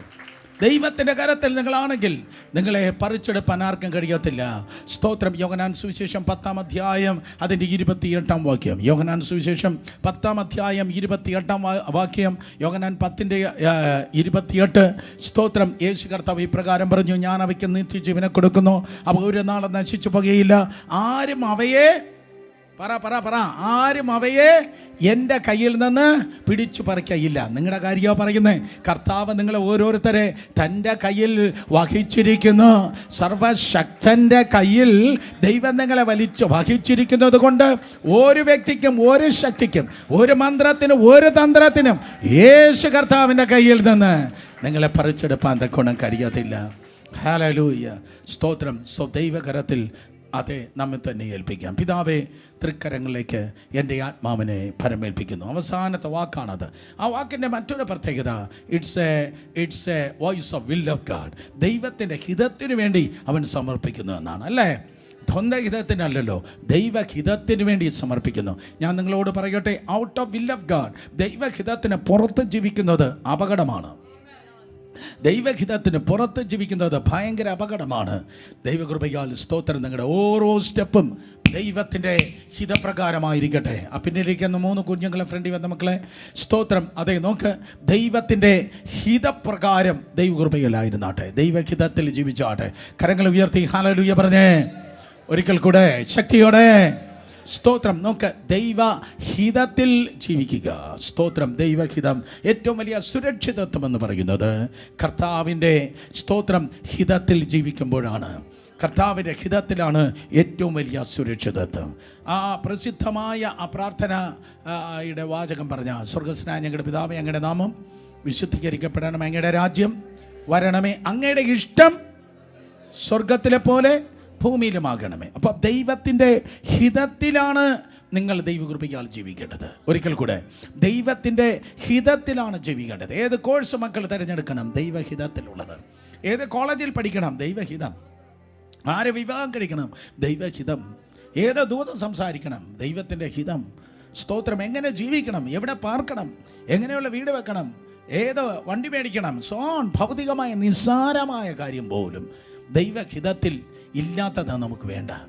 ദൈവഹിതത്തിൽ നമ്മൾ ജീവിക്കുന്നെങ്കിൽ, ദൈവഹിതത്തിലുള്ളത് ദൈവം തരുന്നെങ്കിൽ, അത് ഒരിക്കലും നിങ്ങളെ കരയിപ്പിക്കുന്നതായിരിക്കത്തില്ല, അത് നിങ്ങൾക്ക് അനുഗ്രഹമായിരിക്കും. ദൈവഹിതത്തിലാണെങ്കിൽ സ്തോത്രം, അത് നിങ്ങൾക്ക് അനുഗ്രഹമാണ്. സമയം പോയി, എനിക്കറിയാം, 2 മിനിറ്റ് ഞാൻ പെട്ടെന്ന് നിർത്തട്ടെ. ഈ ഹിസ്കിയാവിന് 15 സംവത്സരം ദൈവം ആയുസ് ദീർഘമാക്കി കൊടുത്തു. നല്ല കാര്യം. നമ്മളെല്ലാവരും ഭയങ്കര രസമായിട്ട് പ്രസംഗിക്കുകയും പഠിക്കുകയും ആവശ്യങ്ങളുടെയും ഒക്കെ ചെയ്യുന്ന ഒരു കാര്യമാണ്. പക്ഷെ ഓരോ ദിവസം, ഓരോ ആഴ്ച, ഓരോ മാസം, ഓരോ വർഷം ദൈവം നമുക്ക് നമ്മുടെ ജീവിതത്തിൽ തരുമ്പോൾ ദൈവഹിതത്തിൽ ജീവിച്ചോളണം. ഒരിക്കൽ കൂടെ, ഓരോ ദിവസം, ഓരോ ആഴ്ച, ഒരു മാസം, ഓരോ വർഷം ഹിസ്കിയാവിന് 15 സംവത്സരം കൊടുത്തു. പക്ഷെ അവന് പറ്റിയ അബദ്ധം എന്താണെന്നറിയോ? അവൻ മനശ്ശയെ ജനിപ്പിച്ചു. അവൻ മനശ്ശയെ ജനിപ്പിച്ചു. 2 രാജാക്കന്മാരുടെ പുസ്തകം 21:18. 2 രാജാക്കന്മാർ 21. വീട്ടിൽ ചെന്ന് വായിച്ചു നോക്ക് മനശ്ശയുടെ ചരിത്രം. Because of the sins of Manasseh they lost the country.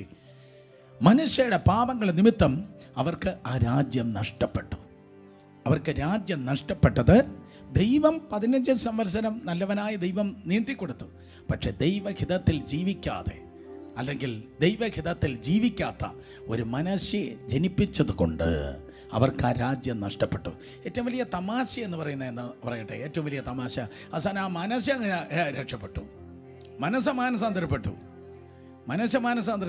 പക്ഷെ രാജ്യം പോയി.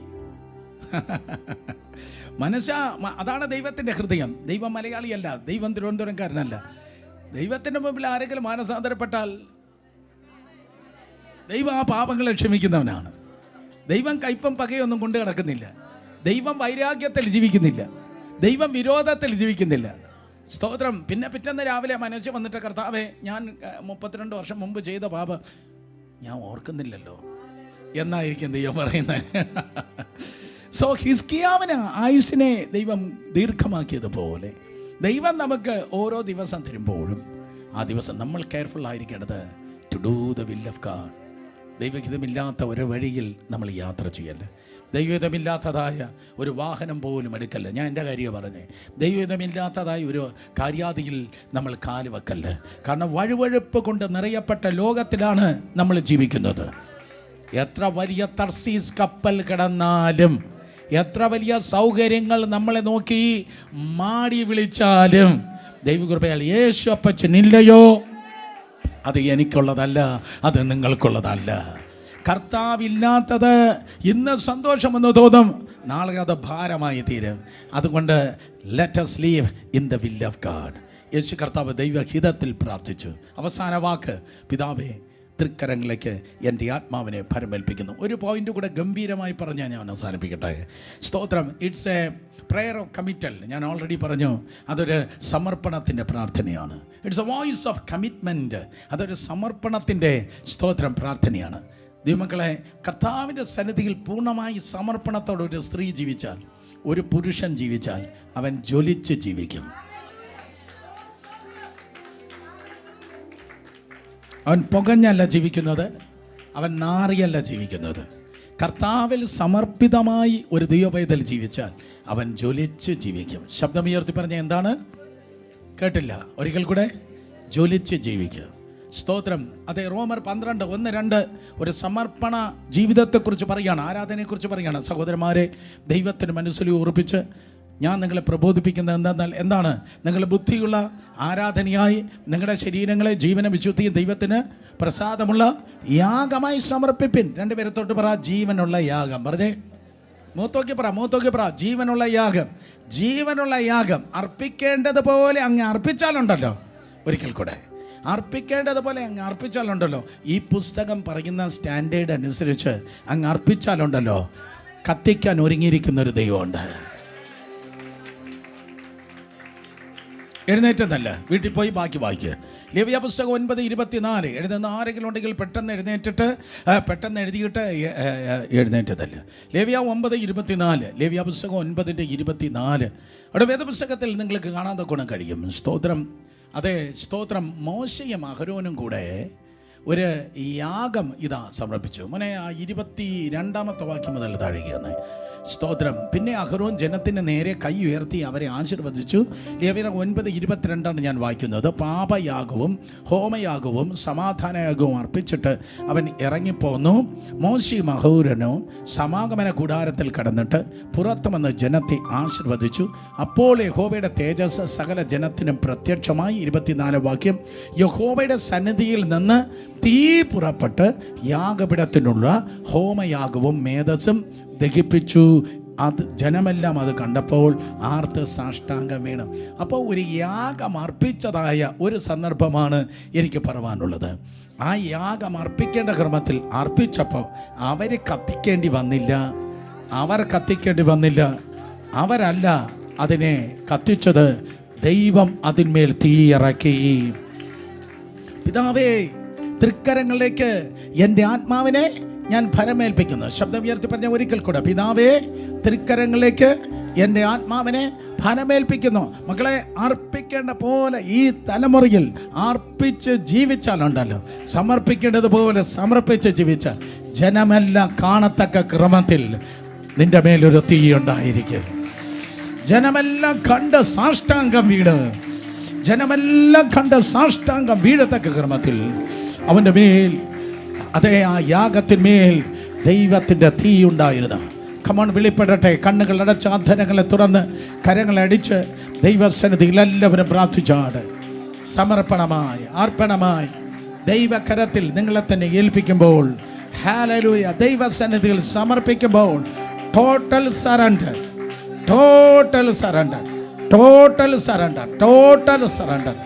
ഈ തലമുറയിൽ ദൈവം നിങ്ങളെ ജ്വലിപ്പിച്ച് നടത്തും.